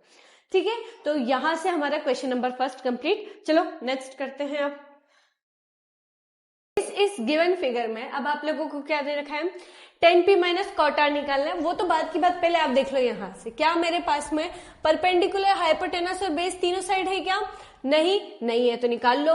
तो भैया आपके पास अगर हाइपोटेनस 13 है, हाइपोटेनस 13 है, तो 13 का square is equal to 144 plus जो भी रिमेनिंग साइड अभी लेटेस्ट सपोज इसको बी स्क्वायर बोल देते हैं, तो 169 में से 144 गया तो मेरे पास में कितना बचेगा 25, उसका स्क्वायर रूट करोगे तो 5। तो याद रखना बेटा 13, 12 और 5 का ट्रिपलेट होता है, तो यहाँ पर कितना आएगा मेरे पास में, यहाँ आएगा 5 सेंटीमीटर। कैसे निकालोगे भाई, पाइथागोरस थ्योरम मैंने अभी आपको बता दिया। अब क्या बेटा, अब आपसे पूछा उसने क्या, tan p और cot r, क्या पूछा, tan p और cot r। तो tan के लिए आपका एंगल कौन सा चल रहा है, एंगल p, तो 4 एंगल p के लिए परपेंडिकुलर क्या हो जाएगा मेरे पास में, तो 4 एंगल p यहां पर है, ऊपर देख लो आप, p के सामने क्या है परपेंडिकुलर, मतलब 5 सेंटीमीटर का, तो परपेंडिकुलर हो जाएगा। बेस अब 12 बचा और हाइपोटेनस फिक्स है मेरे पास में 13 सेंटीमीटर का।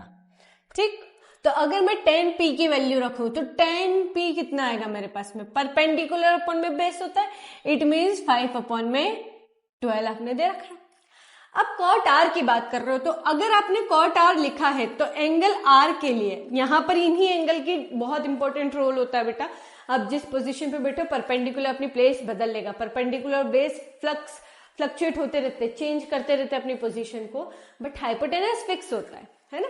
तो cot r के लिए पहले एंगल r देख लो, एंगल r मतलब नीचे है हमारे पास में यहाँ पर, अगर एंगल r है तो सामने परपेंडिकुलर बन जाएगा, मतलब परपेंडिकुलर बना 12 सेंटीमीटर का, 12 सेंटीमीटर का अगर हमारे पास है तो बेस कितना हो जाएगा, बेस है 5 सेंटीमीटर का, हाइपोटेनस फिक्स है 13 सेंटीमीटर, उसमें तो कुछ भी चेंज नहीं आना अपने पास में, है ना।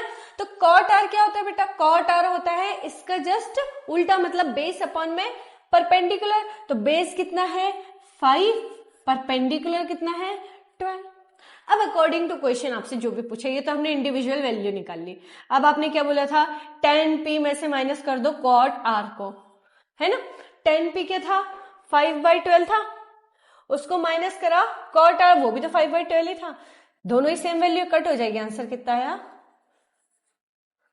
समझ में आया। तो अगर कभी भी बेटा ऐसे अलग अलग एंगल दे दे तो आप अपने ट्रायंगल बना के पहले तो उस एंगल के अकॉर्डिंग परपेंडिकुलर बेस हाइपोटेनस निकाले, उस पर्टिकुलर साइन कॉस टेन जो भी आपको ट्रिग्नोमेट्री रेशियो दे रखा है उसकी उस एंगल के अकॉर्डिंग वैल्यू निकाल ले, अलग अलग इंडिविजुअल वैल्यू निकाल लो बेटा, और फिर उसको फाइनल सॉल्व करके देख लो, आपके पास आंसर आ जाएगा। अगर इस मेथड से किया आपने तो किसी भी तरीके का कोई कंफ्यूजन नहीं आएगा कभी भी, ठीक है। नेक्स्ट करते हैं। ठीक है, साइन ए दे रखा है, इस बार सभी के एंगल एक ही है, ये भी ए है, ये भी ए है और ये भी ए है। तो आपको साइन ए दे रखा है बेटा, साइन ए कितना दे रखा है 3/4। ये तो आपने दे रखा है, मुझे क्या पता है ये क्या होता है, ये होता है परपेंडिकुलर और ये होता है हाइपोटेनस। साइन क्या होता है, परपेंडिकुलर पर में हाइपोटेनस ही होता है। अब आपने कॉस और टेन पूछा तो इन दोनों में बेस आता है, अब मुझे बेस तो पता ही नहीं है, तो by PGT, by Pythagoras theorem, hypotenuse का स्क्वायर इज इक्वल टू क्या होता है, परपेंडिकुलर का स्क्वायर प्लस बेस का स्क्वायर। अब हाइपोटेनस कितना है बेटा 4, 4 का स्क्वायर इज इक्वल टू 3 का स्क्वायर और बेस का स्क्वायर तो हमको फाइंड करना है। तो यहां से हुआ 16 में से 9 गया तो बेस का स्क्वायर आ जाएगा, और बेस कितना आ गया बेटा √7, क्योंकि 16 में से 9 गया तो कितना बचेगा हमारे पास में 7। तो बेस कितने सेंटीमीटर का गया या कितनी यूनिट का, या जो भी वैल्यू दे रहा है √7 का गया। अब √7 का आया तो परपेंडिकुलर बेस और रूट आ गया, हाँ ये सब कुछ आ गया हमारे पास। सभी के एंगल तो सेम है, सभी एंगल ए पे ही काम कर रहे हैं, तो मतलब परपेंडिकुलर और बेस की वैल्यू सेम ही रहेगी। तो अब बताओ मुझे कॉस ए कितना होगा, कॉस ए होगा बेस अपन में हाइपोटेनस, बेस मेरे पास में √7 है और हाइपोटेनस हमारे पास में 4 चल ही रहा था। ऐसे ही tan ए कितना होगा हमारे पास में, tan ए होगा परपेंडिकुलर अपॉन में बेस, ये आंसर आएगा बेटा। बस इतने इजी क्वेश्चंस बनेंगे अगर आपको कंसेप्ट पता है तो, ठीक है। और बहुत इजी है, अब ज्यादा ध्यान इसमें लगाना नहीं, बस एक बार अगर आपने शुरुआत में जो मैंने आपको समझाया अगर वो प्रैक्टिस आपने कर ली, आपको ट्रिग्नोमेट्री रेशियो में कभी दिक्कत नहीं आएगी। बस क्वेश्चन रीडिंग करो, देखो उसने क्या पूछा है, क्या दे रखा है और क्या निकालना है, ठीक है। आगे करते हैं। सेम क्वेश्चन, इस टाइप के अगर कभी क्वेश्चन आ जाए बेटा, इस टाइप के कभी क्वेश्चन आ जाए तो आप क्या करेंगे, इस 15, क्योंकि मुझे तो अकेले कॉट की वैल्यू चाहिए, कॉट टेंजेंट, तो हमारे पास में ये 15 को उठा के 8 से डिवाइड कर दो, 8 को डिवाइड कर दिया 15 से, क्योंकि 15 मल्टीप्लाई में इधर कोई काम का भी नहीं हमारे पास में, रिवर्स जाएगा राइट हैंड साइड जाएगा तो क्या चला जाएगा, डिवाइड में चला जाएगा। अब अगर कॉट लिखा है तो कॉट में होता है ऊपर बेस, नीचे होता है परपेंडिकुलर, तो बताओ हाइपोटेनस कितना आएगा बाय पीजीटी पाइथागोरस थ्योरम के थ्रू हाइपोटेनस कितना आएगा, हाइपोटेनस का square is equal to perpendicular का स्क्वायर प्लस बेस का स्क्वायर होता है। अब बताओ हाइपोटेनस कितना आएगा, तो हाइपोटेनस तो निकालना है, परपेंडिकुलर आपने 15 दे रखा था और बेस आपके पास में 8 था, 15 का स्क्वायर 225 होता है, 8 का 64 होता है, तो मेरे पास में 289 आ गया हाइपोटेनस का स्क्वायर। और अगर हाइपोटेनस निकालेंगे तो ये 17 आ जाएगा हमारे पास में। तुम लोगों को एटलीस्ट 25 से लेके 30 तक के स्क्वायर पता होने चाहिए, तब जाके कहीं पर ये क्वेश्चंस के सॉल्यूशन कर पाओगे। अब आपके पास में परपेंडिकुलर है यहाँ पर 15, बेस है आपके पास में 8 और हाइपोटेनस है मेरे पास में 17। 4 किस एंगल के लिए, 4 एंगल ए, 4 एंगल ए, क्योंकि एंगल ए ही चल रहा था, तो आपको साइन भी निकालना है और सेक भी निकालना है। तो आप तो ये तीनों वैल्यू से रेशियो फाइंड कर सकते हैं ना, तो आप ये दोनों वैल्यू खुद से करके देखेंगे। मैंने आपको क्वेश्चन का कंसेप्ट बता दिया, अब आगे आप खुद से करके देखेंगे। आया ना समझ में, ये आंसर नहीं छोड़ा बेटा मैंने, ये आंसर नहीं है, आगे आपको करना है, ये दो वैल्यू आपको खुद फाइंड करनी है ना, ये दो वैल्यूज आपको खुद फाइंड करनी है। मैंने बस आपको बताया कि इस क्वेश्चन को कैसे अप्रोच करना है, बाकी जैसे अभी मैंने यहाँ पर बताया था ना कि आपने पूरा सॉल्व किया, आप कॉस है और टेन है जो भी होता है वो निकाल के आप वैल्यू पे रखेंगे। तो मैंने यहाँ पर सिर्फ आपको सिर्फ परपेंडिकुलर बेस और हाइपोटेनस निकाल के दिया, बाकी का आप खुद से निकाल के देखेंगे। साइन ए क्या होता है, साइन ए होता है परपेंडिकुलर अपन में हाइपोटेनस, तो परपेंडिकुलर अपन में हाइपोटेनस रखेंगे तो 15/7 साइन ए की, 15/17 साइन ए की वैल्यू आ जाएगी। सेक ए क्या होता है हमारे पास में, बेस अपॉन में हाइपोटेनस, सॉरी हाइपोटेनस अपॉन में बेस, इसका उल्टा होता है ना, तो 17/8 इसकी वैल्यू आएगी। तो आप खुद से सॉल्व करके देखना वो चीज। आगे बढ़ते हैं, ठीक है ये तो इजी है। सेक थीटा दे रखा बेटा, सेक थीटा कोई एंगल नहीं है, कोई भी एंगल नहीं है ट्रिग्नोमेट्री रेशियो का, कोई भी एक रैंडम एंगल दे दिया सेक थीटा। तो सेक थीटा दे रखा और पूछा सारे ट्रिग्नोमेट्री रेशियो निकालो। सारे निकालना है मतलब क्या निकालना है आपको, साइन थीटा निकालना है, कॉस थीटा निकालना है, टेन थीटा निकालना है, कोसेकेंड थीटा निकालना है। सेक थीटा तो ऑलरेडी गिवन है, कॉट टेंजेंट थीटा निकालना है या कॉट थीटा निकालना है। 5 निकालने, एक तो दे रखा है तो 6 हो गए पूरे, और 6 थे हमारे पास। तो दे रखा है ये 13 है और ये 12 है। अगर ये 13 है तो क्या दे रखा है, हाइपोटेनस, ये है परपेंडिकुलर। तो मुझे बताओ बेस कितना आएगा बाय पीजीटी बेस कितना आएगा। तो ये भी याद रखना बेटा, 5, 12, 13 का ट्रिपलेट होता है। 13 अगर हाइपोटेनस है तो बची हुई दो साइड परपेंडिकुलर और बेस होगी, तो परपेंडिकुलर 12 माना, तो 5 क्या बचेगा हमारे पास में, 5 बचेगा बेस, है ना। क्या बोला मैंने, 5, 12 और 13 का ट्रिपलेट होता है। ट्रिपलेट का मतलब क्या होता है, तो राइट एंगल ट्राइंगल की वो तीनों साइड जो मिलके हमारे पास में पीजीटी को सॉल्व करें। पीजीटी मतलब वेरीफाई करना चाहिए पाइथागोरस थ्योरम को, जहां पर ये परपेंडिकुलर, ये दोनों कुछ भी परपेंडिकुलर बेस कुछ भी हो सकती है, पर हाईएस्ट साइड हाइपोटेनस हो, तो हमारे पास में ये ट्रिपलेट कहलाते हैं, है ना।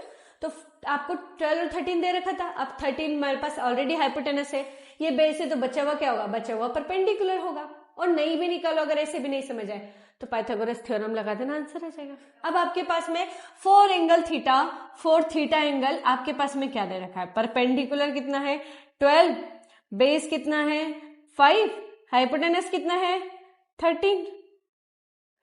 अब मुझे बताओ परपेंडिकुलर अपन में हाइपोटेनस निकालो, बेस अपन में हाइपोटेनस, परपेंडिकुलर अपन में बेस, हाइपोटेनस अपन में परपेंडिकुलर, और बेस अपन में परपेंडिकुलर, सभी के रेशियो है, वैल्यू है, रखना, आंसर आ जाएगा। बस इतना छोटा सा तो क्वेश्चन था बेटा, तो इनमें मुझे नहीं लगता आपको बहुत ज्यादा करने की जरूरत है, आप लोग कर लेंगे। Question number 6 examination point of view से इंपॉर्टेंट है बेटा, है ना। आईएमपी हमारे पास में, इसको आईएमपी डाल लेना, बहुत बहुत इंपॉर्टेंट वाला क्वेश्चन। इस टाइप के क्वेश्चन एग्जाम में पूछे ही जाते हैं। सॉल्यूशन क्या बोला है, एंगल ए और एंगल बी दोनों अक्यूट एंगल है। एक्यूट एंगल मतलब वो सारे एंगल जो 0 डिग्री से 90 डिग्री के बीच में होते हैं, उन सारे एंगल्स को हम क्या बोलते हैं, अक्यूट एंगल। और अभी हम ट्रिग्नोमेट्री के रेशियो इन्हीं के बीच में तो पढ़ रहे हैं, तो ये सारे ही कैसे हैं बेटा, अक्यूट एंगल के बारे में ही हम पढ़ रहे हैं। इस तरीके से एंगल ए और एंगल बी दे रखा है कि कॉस ए कॉस बी के इक्वल होना चाहिए, तो आपको एंगल ए एंगल बी कितना है फाइंड करना है। तो कोई मतलब डरने की जरूरत नहीं, आप सिर्फ एक राइट एंगल ट्राइंगल बनाओ, क्योंकि आपने ट्रिग्नोमेट्री रेशियो दिया, और जब भी आपको ट्रिग्नोमेट्री रेशियो दिख जाए आप क्या बनाओगे, राइट एंगल ट्राइंगल। अब राइट एंगल ट्राइंगल में आपने मुझे 2 एंगल दिए, ए और बी अक्यूट एंगल है। अक्यूट एंगल अगर ये है तो ये अक्यूट एंगल हो सकते हैं, और राइट एंगल ट्राइंगल कहाँ पर बना लेते हैं, लेट अस सपोज सी पे बना लिया हमने, ठीक है। तो अब वापस वैसे ही 4 एंगल ए के लिए परपेंडिकुलर कितना होगा, एंगल ए के लिए परपेंडिकुलर किसको बोल रहे हो आप, बीसी होगा यहां से, क्योंकि इसके सामने परपेंडिकुलर ही है। तो इसके लिए बेस कितना होगा बेटा, बेस कितना होगा मेरे पास में, बेस होगा एंगल ए के लिए परपेंडिकुलर, तो ये बना, तो बेस बनेगा AC। और हाइपोटेनस क्या है, हाइपोटेनस फिक्स है AB। तो अगर मुझे एंगल ए के लिए कॉस निकालना पड़े, तो कॉस क्या होता है, बेस अपन में हाइपोटेनस होता है। हाइपोटेनस ये बेस तो आपने AC दे रखा था, हाइपोटेनस क्या है AB, इसको बोल दे क्वेश्चन नंबर 1। अब ऐसे ही आपने 4 एंगल बी भी तो दे रखा है, 4 एंगल बी। अब यहां से परपेंडिकुलर क्या बन जाएगा बताओ, तो ये दोनों अपनी प्लेस को चेंज कर लेंगे, तो ये बन जाएगा AC, बेस बन जाएगा मेरे पास में BC, और हाइपोटेनस तो फिक्स ही है AB का। तो अगर मुझे cos B निकालना पड़े तो ये भी बेस अपन में हाइपोटेनस ही होता है, मतलब BC अपन में क्या हो जाएगा AB। इसको बोल देते इक्वेशन नंबर 2। समझ में आया इतना। एंगल ए के लिए जब आपने करा था तो एंगल ए ये रहा, इसके सामने हमारे पास में ये परपेंडिकुलर, बचा हुआ बेस, तो बेस अपन में हाइपोटेनस, AC अपन में AB आना चाहिए था। अगर आप B के लिए बात कर रहे हो तो ये परपेंडिकुलर, तो BC अपन में AB आना चाहिए, तो देखो BC अपन में AB आ गया। अब कुछ गिवन है इंफॉर्मेशन, क्या गिवन है बेटा, कि cos A is equal to है किसके, cos B के। तो according to question given that cos A तो इक्वल है cos B के, है ना। cos A किसके बराबर है, cos B के बराबर है। अब cos A हमने कितना निकाला, हमने निकाला AC अपन में AB साइड्स के रेशियो के अकॉर्डिंग, क्योंकि वैल्यू तो कुछ दे नहीं रखी थी। अब cos B कितना निकाला, BC अपन में AB से AB कट गया, तो मुझे यहाँ से क्या दिखा कि AC इज इक्वल टू है BC के। अगर AC और BC आपस में इक्वल है तो मुझे बताओ यहाँ से क्या चीज़ चल रही है, यहाँ से चल रहा है क्या कि आपने ये साइड AC को बराबर बता दिया BC के। और बाय आइसोसेलेस ट्रायंगल की प्रॉपर्टी, अगर किसी भी ट्रायंगल की 2 साइड्स इक्वल होती हैं तो उनके अपोजिट एंगल भी आपस में कैसे होते हैं, इक्वल होते हैं, तो यहां से आप नहीं लिख सकते थे क्या? अगर AC is equal to BC है तो हम यहाँ लिख सकते थे angle A is equal to angle B, because two sides in a triangle, two opposites angle of equal sides are always equal. Equal sides के अपोजिट में जो एंगल्स आते हैं वो एंगल्स आपस में इक्वल होते हैं। तो प्रूफ हो गया। कितना इजी था, आया समझ में तुम लोगों को कंसेप्ट क्या करना है? कुछ नहीं दे रखा था उसने हमको, हम जो भी पढ़ा उसी का ही यूज किया बेटा यहाँ से। तो देखो आपको उसने एंगल A एंगल B के बारे में दे रखा था, ये एंगल A और एंगल B हमने ट्राइंगल बनाया एक, उसमें एंगल C के बारे में बोला कि वो 90 डिग्री पे होगा, क्योंकि आपने कोई इन्फॉर्मेशन नहीं दे रखी थी तो इन्फॉर्मेशन हमें बनानी पड़ी। तो हमने एंगल A के लिए यहाँ पर क्या क्या निकाल लिया? एंगल A के लिए हमने परपेंडिकुलर बेस हाइपोटेनस निकाल लिया। अब जब परपेंडिकुलर बेस और हाइपोटेनस आया तो उसका कॉस निकाल लिया, एंगल का A का कॉस निकाला हमने, दैट इज बेस अपन में हाइपोटेनस, उससे एक वैल्यू बनाई। ऐसे ही जैसे जब हम B आपने पूछा था, क्योंकि कॉस B भी पूछा है, तो एंगल B के लिए परपेंडिकुलर बेस और हाइपोटेनस निकाला, उसके लिए कॉस B निकाला। B क्या था? जो साइड्स का रेशियो वो ले लिया। 1 और 2 को आपने गिवन दे रखा है कि कॉस ए B के बराबर होगा कॉस के, तो दोनों कॉस ए कॉस B को हमने इक्वल रखा, वैल्यू को इक्वेट किया तो देखा कि AC is equal to BC आ गया। और अगर AC is equal to BC आ गया तो आइसोसेलेस ट्रायंगल की प्रॉपर्टी के अकॉर्डिंग अगर दो साइड्स इक्वल होती किसी भी ट्रायंगल की तो उनके सामने के एंगल्स आपस में कैसे होते हैं? इक्वल होते हैं। तो हेंस प्रूव्ड हो गया यहाँ से, बस इसको लिख देना प्रूव्ड। तो समझ में आया बेटा कितना इजी थे क्वेश्चंस? अब आगे करते हैं। ऐसे क्वेश्चन बहुत अच्छे लगते हैं मुझे, प्रूविंग वाले क्वेश्चन बहुत अच्छे लगते हैं। इस क्वेश्चन को दो तरीके से सॉल्व कर सकते हो, तुम्हारी जैसी इच्छा तुम वैसे कर सकते हो इसको। देखो सेकंड वाला तो बहुत इजी है, मैं इसको ज़्यादा नहीं करवा रही हूँ, वो तो डायरेक्टली वैल्यू दे रखी है आपको, आप उसको कर लेना। यहाँ पर मैं छोटे से मैं उसको सॉल्व करवा देती हूँ। कॉट थीटा 7/8 दे रखा है, यहाँ क्या दे रखा है? Cot square theta. तो कॉट स्क्वायर थीटा मतलब कॉट थीटा की वैल्यू तो 7/8 है। अगर मैं इसका स्क्वायर कर दूँ तो कितनी आएगी? ये 49/64 आ जाएगी। ये आंसर आ गया। ठीक, ये तो क्लियर। अब इस क्वेश्चन को दो तरीके से सॉल्व कर सकते हो। एक बड़ा लंबा सा क्वेश्चन है, बहुत lengthy question, it means value से, अगर तुमको वो वैल्यू वाला आ गया तो ठीक है। और एक डायरेक्ट बता देती हूँ, पहले मैं वैल्यू वाला बता देती हूँ तुम लोगों को ताकि तुम लोगों को डर लगे, फिर इजी बताऊंगी ताकि डर खत्म हो जाए। ठीक है, पहले देखो कॉट थीटा हमने देखा है कितना है बेटा? 7/8। 7/8 है तो वही परपेंडिकुलर बेस हाइपोटेनस ध्यान में आता है, तो आपने क्या लिखा होगा? बेस अपन में परपेंडिकुलर। तो मुझे बताओ हाइपोटेनस कितना निकलेगा अगर ये आएगा तो? हाइपोटेनस कितना निकलेगा? थीटा एंगल, क्योंकि सभी थीटा ही एंगल है। तो मुझे बताओ अगर मैं इसको रखूंगी तो 49 आ जाएगा प्लस 64 आ जाएगा। जब मैंने इनको सबको प्लस किया तो मेरे पास में 103 आया। 113 कभी भी मेरे पास में रूट से बाहर नहीं आएगा, तो ये हाइपोटेनस आ गया 113। क्लियर? अब पहले वाले क्वेश्चन की बात करें। पहला ब्रैकेट 1 प्लस साइन थीटा क्या होता है? परपेंडिकुलर अपॉन में हाइपोटेनस, परपेंडिकुलर अपॉन में हाइपोटेनस। ये एक ब्रैकेट सॉल्व करा। दूसरा 1 माइनस साइन थीटा यही 1 अपॉन में है ना। फिर कॉस पे बात करूं तो कॉस क्या दे रखे हैं? बेस अपॉन में हाइपोटेनस, बेस अपॉन में हाइपोटेनस। एक बार वापस बेस अपॉन में हाइपोटेनस।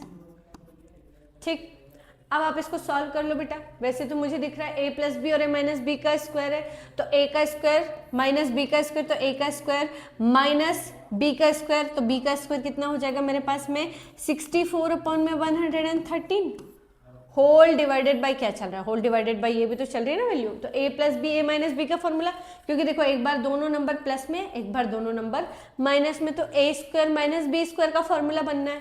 तो a स्क्वायर मतलब 1 का square as it is minus b का स्क्वायर, तो b का स्क्वायर पहले 7 का स्क्वायर करो, 7 का स्क्वायर होता है 49, 113 का होता है रूट में, तो 113 ही रह जाएगा। ठीक है, अब डिनोमिनेटर के डिनोमिनेटर में वैल्यू आ गई। ये क्वेश्चन ऐसे मत करना, मैं बताऊंगी दूसरा तरीका, वैसे करना। अब एलसीएम लोगे तो 113 में से 64 जाएगा, होल डिवाइडेड बाय 113 रहा।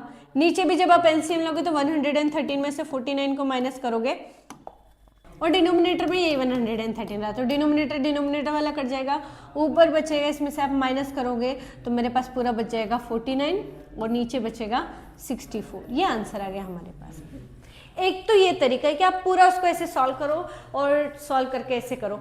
एक आइडेंटिटी वाला क्वेश्चन है, कैसे देखो, ये क्या चल रहा है a प्लस बी और ये क्या चल रहा है a माइनस बी, तो फॉर्मूला क्या बनेगा a square minus b square. तो a का स्क्वायर मतलब 1 का स्क्वायर 1 और b स्क्वायर मतलब साइन का स्क्वायर, तो साइन स्क्वायर थीटा अपॉन में ये क्या चल रहा है, ये भी सेम ही चल रहा है, तो 1 माइनस कॉस स्क्वायर थीटा चला गया।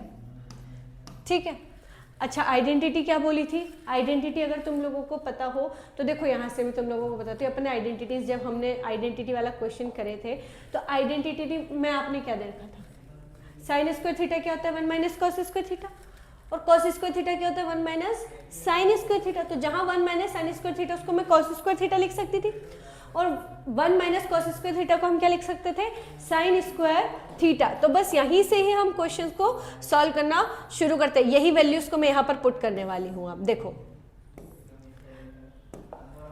हमारे पास में ये दे रखा है आपके पास। अब 1 माइनस साइन स्क्वायर थीटा को मैं क्या लिख सकती हूँ, क्योंकि साइन है तो इसको कॉस में लिख सकते हैं, तो ये आया cos square theta. 1 minus cos square theta को क्या लिख सकते थे अपन, साइन स्क्वायर थीटा। और कॉस अपॉन में साइन क्या बनता है, कॉस अपॉन में साइन, कॉस थीटा अपॉन में साइन थीटा का पहले तो लिख लो होल स्क्वायर। इट मीन्स क्या चल रहा है, ये चल रहा है कॉट, तो इसको कॉट स्क्वायर थीटा लिख सकती थी क्या। और अगर कॉट स्क्वायर थीटा है तो वो जो भी कोट की वैल्यू दे रखी है उस कोट की वैल्यू का कर दो होल स्क्वायर, तो मेरे पास में 49 अपॉन में 64 आंसर आ जाता। अब तुम सोचो कि तुम्हारे लिए क्या इजी है, आइडेंटिटी से सॉल्व करना इजी है या कैलकुलेशन में इजी है, जो तुमको अच्छा लगे। किसी में भी मार्क्स नहीं कटेंगे, मार्क्स फुल आएंगे, बस आंसर सही आना चाहिए। अगर आप इससे करते हो तो बेटा ये क्वेश्चन आपके लिए ट्रिग्नोमेट्री बेस्ड अगर मैं बात करूं तो आइडेंटिटीज का यूज करना आपके लिए बेनिफिशियल हो सकता है। क्यों, क्योंकि कैलकुलेशन कम हो जाती है, बस आपको थोड़ा थोड़ा वैल्यूज का ध्यान रखना पड़ता है, और हमेशा ये a square minus b square की आइडेंटिटी बनाते ही बनाते हैं हमारे पास। ठीक है, तो अगर मैं यहाँ से देखूँ तो ये 1 माइनस साइन स्क्वायर थीटा, ये 1 माइनस कॉस स्क्वायर थीटा, और अगर 1 माइनस साइन स्क्वायर थीटा है तो वो कॉस स्क्वायर थीटा होगा, और 1 minus cos square theta sine square theta होता है, और कॉस थीटा पर में साइन थीटा कॉट बनता है, उसका स्क्वायर चल रहा है। वैल्यू रखो, सॉल्व करो, आंसर आ जाएगा। तो आपको जैसा कंफर्टेबल लगे, ये फर्स्ट मेथड थी, ये सेकंड मेथड थी। इसी क्वेश्चन को करने के लिए मैंने आपको 2 मेथड्स बताई हैं।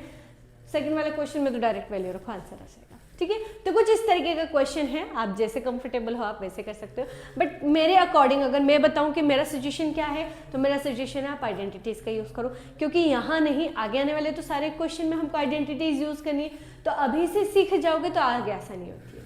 ठीक है, चलो नेक्स्ट क्वेश्चन करते हैं। आपको कोई नहीं बोलेगा कि आपने पहले आइडेंटिटी क्यों लगा ली, उससे कोई फर्क नहीं पड़ता, आप लगा लो, आपको क्वेश्चन आना चाहिए। ठीक है, बताना ये इसके इक्वल है कि नहीं है।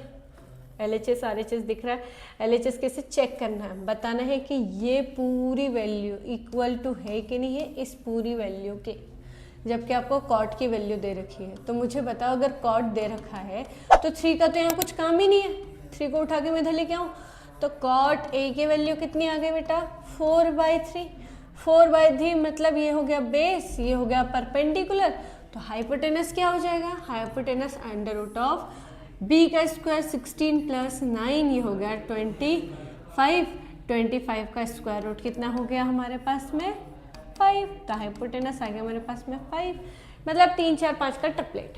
अब क्या 1 minus tan square theta 1 plus tan square theta, तो पहले तो मैं ले लेती हूँ लेफ्ट हैंड साइड। अब यहाँ पर वैल्यू, क्योंकि डायरेक्ट आपको फॉर्मूले नहीं लगाते आते यहाँ पे, है ना, अभी फॉर्मूले पे मत जाना।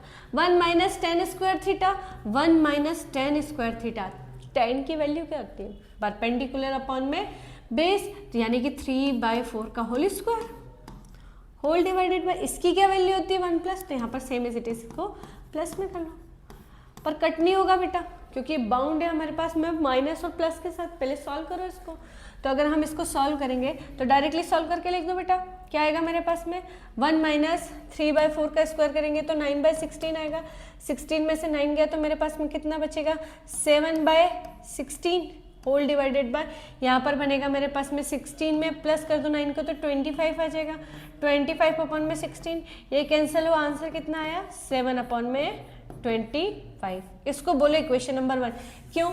लेफ्ट हैंड साइड ही सॉल्व हुआ अभी हमारे पास में, ये लेफ्ट हैंड साइड 10 की वैल्यूज रख के सॉल्व किया हमने। अब राइट हैंड साइड कर लो। तो राइट हैंड साइड अगर मुझे करना है तो कॉस को क्या लिखेंगे बताओ? कॉस को लिखेंगे बेस अपॉन में हाइपोटेनस, मतलब 4/5 का होल स्क्वायर माइनस साइन 3/5 का होल स्क्वायर। तो मेरे पास में होल स्क्वायर है तो बेटा 16 अपॉन में 25 माइनस 9 अपॉन में 25, दोनों का डिनोमिनेटर सेम, 16 में से 9 गया, कितना बचा 7/25। तो मुझे बताओ जब आपने LHS सॉल्व किया था तो भी तो 7/25 आया, RHS सॉल्व किया तब भी 7/25 आया, तो क्या ये दोनों इक्वल हैं? यस, दिस इज इक्वल या true, LHS is equal to RHS, hence proved, खत्म। एक इस तरीके से प्रूविंग वाले क्वेश्चन भी आते हैं, तो जब प्रूविंग वाले करोगे ना तब बता दूंगी मैं। आए समझ में किस तरीके से करना है? बस वैल्यू पुटिंग करो, साइन कॉस की वैल्यू रखो, आंसर आ जाएगा। इफ ये गिवन हो तो, अगर यही वैल्यू नहीं है तो फिर आपको प्रूफ करना पड़ेगा आइडेंटिटीज लगा के। तो आगे क्वेश्चन में से आएंगे तब मैं आपको बताऊंगी कहाँ करना है। अभी तो समझ में आया इतना। चलो नेक्स्ट पे करते हैं। हाँ, यहाँ पर भी अच्छे लेवल के क्वेश्चन है बेटा, दोनों ही बहुत अच्छे लेवल के क्वेश्चन है, एग्जाम में भी पूछते हैं इस तरीके के क्वेश्चंस। कैसे करना है? जैसे अभी तक कर रहे थे। यहाँ ना गलती तुम लोग क्या करते हो, एंगल ठीक से नहीं रखते हो। बस एक चीज़ ये है, अगर आपके पास में पहले तो ये देखो triangle ABC right angle B पे, अगर मेरे पास, मैं इसको भी पहले रफली सॉल्व कर लेती हूँ। ये मेरे पास राइट एंगल है बी पे, तो इसको A मान लेते हैं, इसको हमने C मान लिया। आपके पास में 10A की वैल्यू दे रखी है। 10A होता है क्या है? परपेंडिकुलर अपॉन में बेस होता है, और अगर परपेंडिकुलर अपॉन में बेस होता है तो इन दोनों का स्क्वायर हमारे पास कितना हो जाएगा? हाइपोटेनस दे देगा हमारे पास में। तो 1 का स्क्वायर प्लस √3 का स्क्वायर कितना हो गया?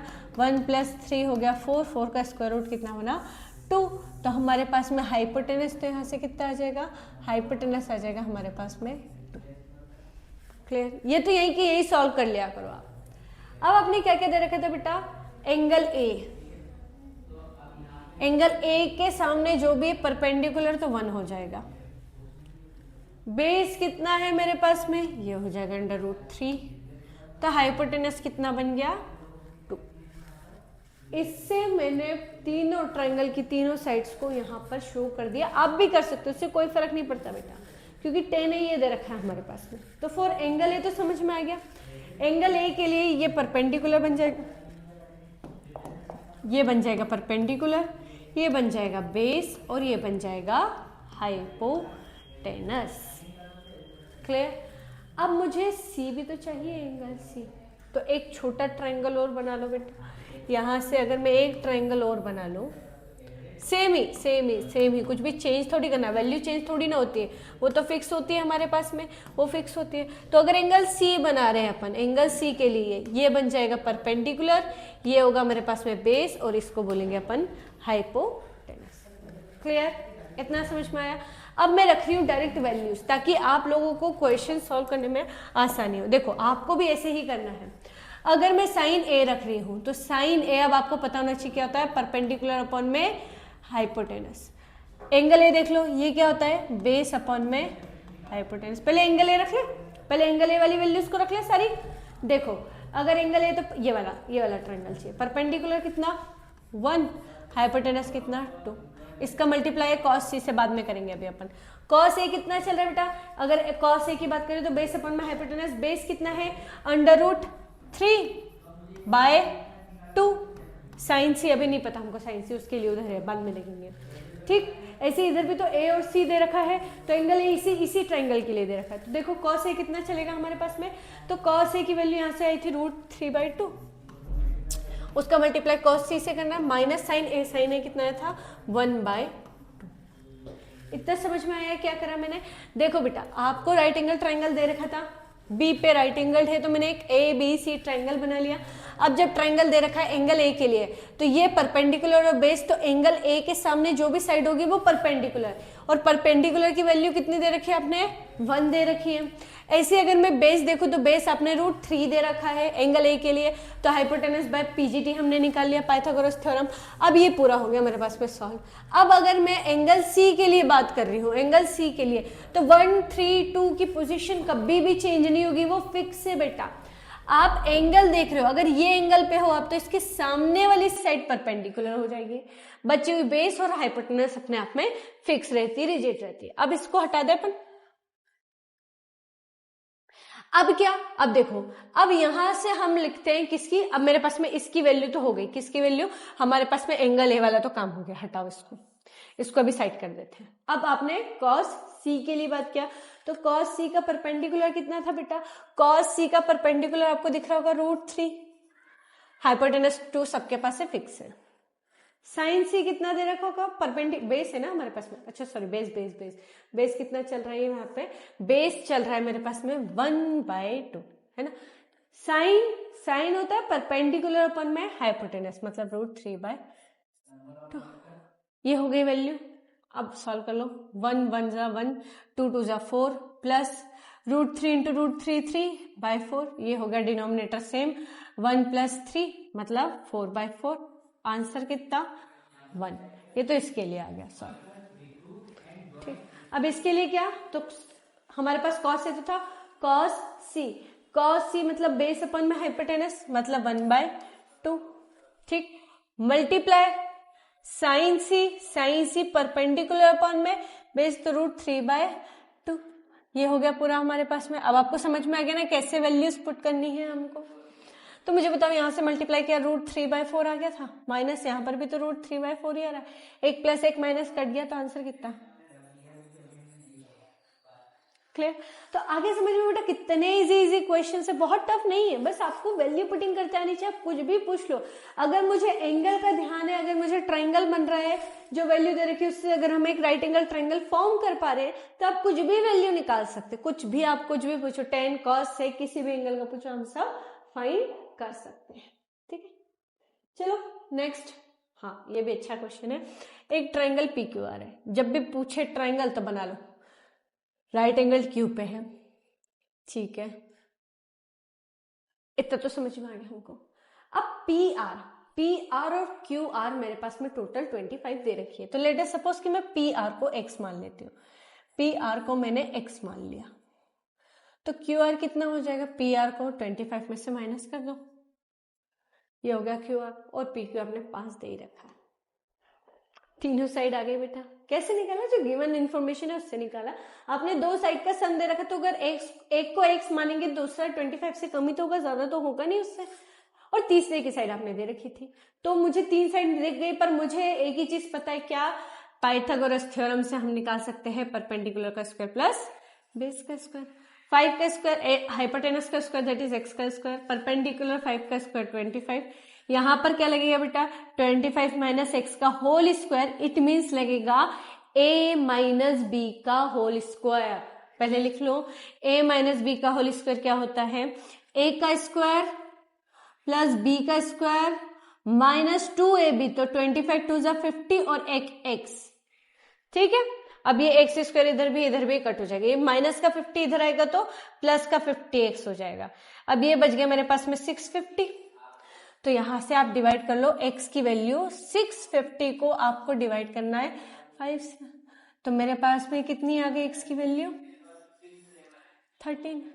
अब अगर x 13 है, ये अगर 13 है, x 13 है, और अगर बेस आप परपेंडिकुलर आपके पास में 5 है, तो ये कितना होना चाहिए, ट्रिपलेट याद आ गया, ट्रिपलेट याद आ गया होगा, ये कितना होना चाहिए 12, 25 में से 13 माइनस करेंगे 12 भी आएगा, तो आ गया ट्रिपलेट। अब आपने क्या पूछा था मुझसे, sine P cos P tan P सब पी पी पी पे चल रहे हैं, तो इस एंगल पे आ जाए, इस एंगल के सामने जो भी है वो परपेंडिकुलर है, ये तो हाइपोटेनस है और बचा हुआ बेस है। तो मुझे समझ में आ रहा है कि आप लोग अब कर सकते हो, साइन पी परपेंडिकुलर अपन में हाइपोटेनस मतलब 12/13, डायरेक्ट आंसर देखो दिख रहा है, कॉस पी बेस अपन में हाइपोटेनस मतलब 5/13, tan p परपेंडिकुलर अपन में बेस मतलब 12/5, दैट्स द आंसर। तो आप आगे के खुद से कर लेना, है ना। ये क्वेश्चन नंबर 10 भी अपना कंप्लीट। अब true false, true false, true false, true false में आपको जस्टिफाई भी करते हुए चलना है। आपको बता रखा है the value of 10a, 10a की वैल्यू क्या हमेशा कम होती है 1 से। टेबल याद करो, मैंने क्या सिखाया था, वैल्यू कहां से कहां तक चलती है, 0 से लेके नॉट डिफाइन तक 10 की वैल्यू चलती है मेरे पास में। इसके अपॉन में 1/√3, 1 और √3 था मेरे पास में। तो अगर मुझे बताओ √3 की वैल्यू अप्रोक्सीमेट कितनी आती है, अप्रोक्सीमेट 1.73 आती है, तो 1 से तो ज्यादा ही है और 1 भी तो है। और आप क्या बोल रहे हो, tan थीटा की वैल्यू 1 से कम है क्या, नहीं बेटा, 1 से ज्यादा भी हो सकती है। तो ये स्टेटमेंट ट्रू है कि फॉल्स है, तो ये स्टेटमेंट लेस देन 1 नहीं होती, ग्रेटर देन भी होती है, तो ये स्टेटमेंट फॉल्स है हमारे लिए। ठीक, sec a 12/5 हो सकता है for some value of angle a, तो हो सकता है क्योंकि हाइपोटेनस से ये बेस है, हाइपोटेनस अपॉन में बेस परपेंडिकुलर, तो ये कोई वैल्यू है एंगल a के लिए, तो यस हाँ हो सकता है हमारे पास में एंगल a की कुछ ना कुछ वैल्यू हम निकाल सकते हैं इस तरीके से। अभी क्वेश्चन करके तो आ रहे थे हम, एंगल a में हमने कॉस निकाला, सेक निकाला, साइन निकाला, कुछ भी निकाल सकते थे, तो उस एंगल के लिए हम इनकी वैल्यूज फाइंड करते हैं। तो यस ये स्टेटमेंट ट्रू है, इस तरीके के हम कई सही क्वेश्चन भी करके हैं। कॉस ए एब्रीविएशन यूज है क्या, कॉसेकेंट एंगल ए का, कॉसेकेंट तो आपका पता है बेटा, कॉसेकेंट तो ये पूरा नाम होता है, इसको शॉर्ट फॉर्म में लिखते हैं हम, इतना अगर काट देते हैं शॉर्ट फॉर्म होता है हमारे पास। तो कॉस ए शॉर्ट फॉर्म थोड़ी, एब्रीविएशन मतलब शॉर्ट फॉर्म थोड़ी ना कॉसेक का, ये तो गलत है। कॉस, इसीलिए मैंने आपको वहां पर बताया था, कॉस क्या होता है बेस अपन में हाइपोटेनस, और कॉसेक क्या होता है बेटा हाइपोटेनस अपन में परपेंडिकुलर, तो दोनों की वैल्यू अलग अलग हो गई ना, ये तो साइन का उल्टा होता है। तो इसीलिए हमारे पास में कॉस ए किसी भी कॉसेक कॉसेंट ए का शॉर्ट फॉर्म नहीं होता, एब्रीविएशन नहीं होता, that's the wrong false statement है हमारे पास। नेक्स्ट, कॉट ए क्या प्रोडक्ट होता है कॉट और ए का, कॉट और ए का नहीं बेटा, किसी भी तरीके का प्रोडक्ट नहीं होता, क्योंकि कॉट क्या है उसी पर्टिकुलर एंगल के एंगल का रेशियो ही तो लेते हैं, उस पर्टिकुलर एंगल की वैल्यू ही तो लेते हैं, तो ये दोनों अलग अलग थोड़ी है, सेपरेट कर ही नहीं सकते आप उसको। कॉट साइन टेन कॉट इनको कभी भी इंडिविजुअल नहीं लिख सकते, इनके साथ एंगल लिखना कंपलसरी होता है, अदरवाइज ट्रिग्नोमेट्री रेशियो का कोई एग्जिस्टेंस नहीं है कहीं पर भी। विदाउट अगर आप उसको उसके थीटा एंगल के बिना लिख रहे हो तो उसकी कोई एग्जिस्टेंस ही नहीं है, कोई एग्जिस्टेंस नहीं है उसकी, तो ये किसी भी तरीके का हम सेपरेशन नहीं कर सकते।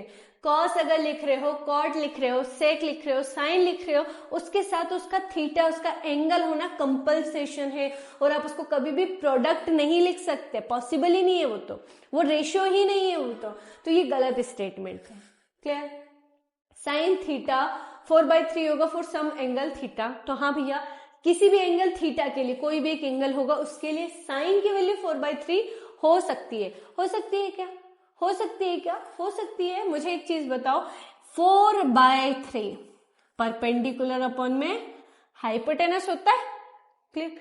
अब यहां पर हो सकता है अगर 4/3 की जगह 3/4 होता तो मैं स्टेटमेंट रॉन्ग सही बताती, बट ये गलत बता रही हूं मैं, क्यों समझो, ये परपेंडिकुलर या हाइपोटेनस, पाइथागोरस थ्योरम में आप पढ़ के आए हो कि hypotenuse is the longest side, सबसे बड़ी साइड होती है, बाकी सबके स्क्वायर के सम के इक्वल होता है वो।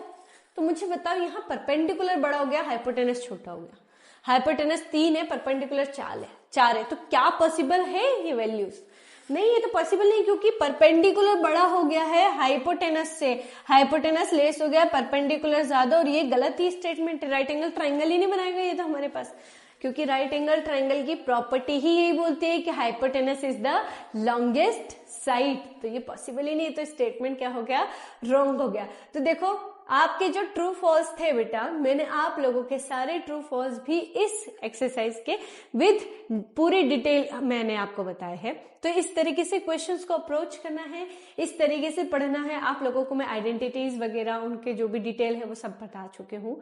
आप लोग इस वीडियो को बार बार रिवर्स करना, अच्छे से समझना उन चीजों को, कुछ चीजें याद करने वाली है, कुछ बहुत डिटेल में समझने वाली है, ठीक है, तो उन पर प्रैक्टिस करना। अब मिलते हैं हम नेक्स्ट वीडियो में, तब तक के लिए आप अपने 8.1 को कंप्लीट करो। अब हम 8.2 शुरू करेंगे नेक्स्ट पार्ट में, तब तक के लिए प्रैक्टिस बनाए रखना।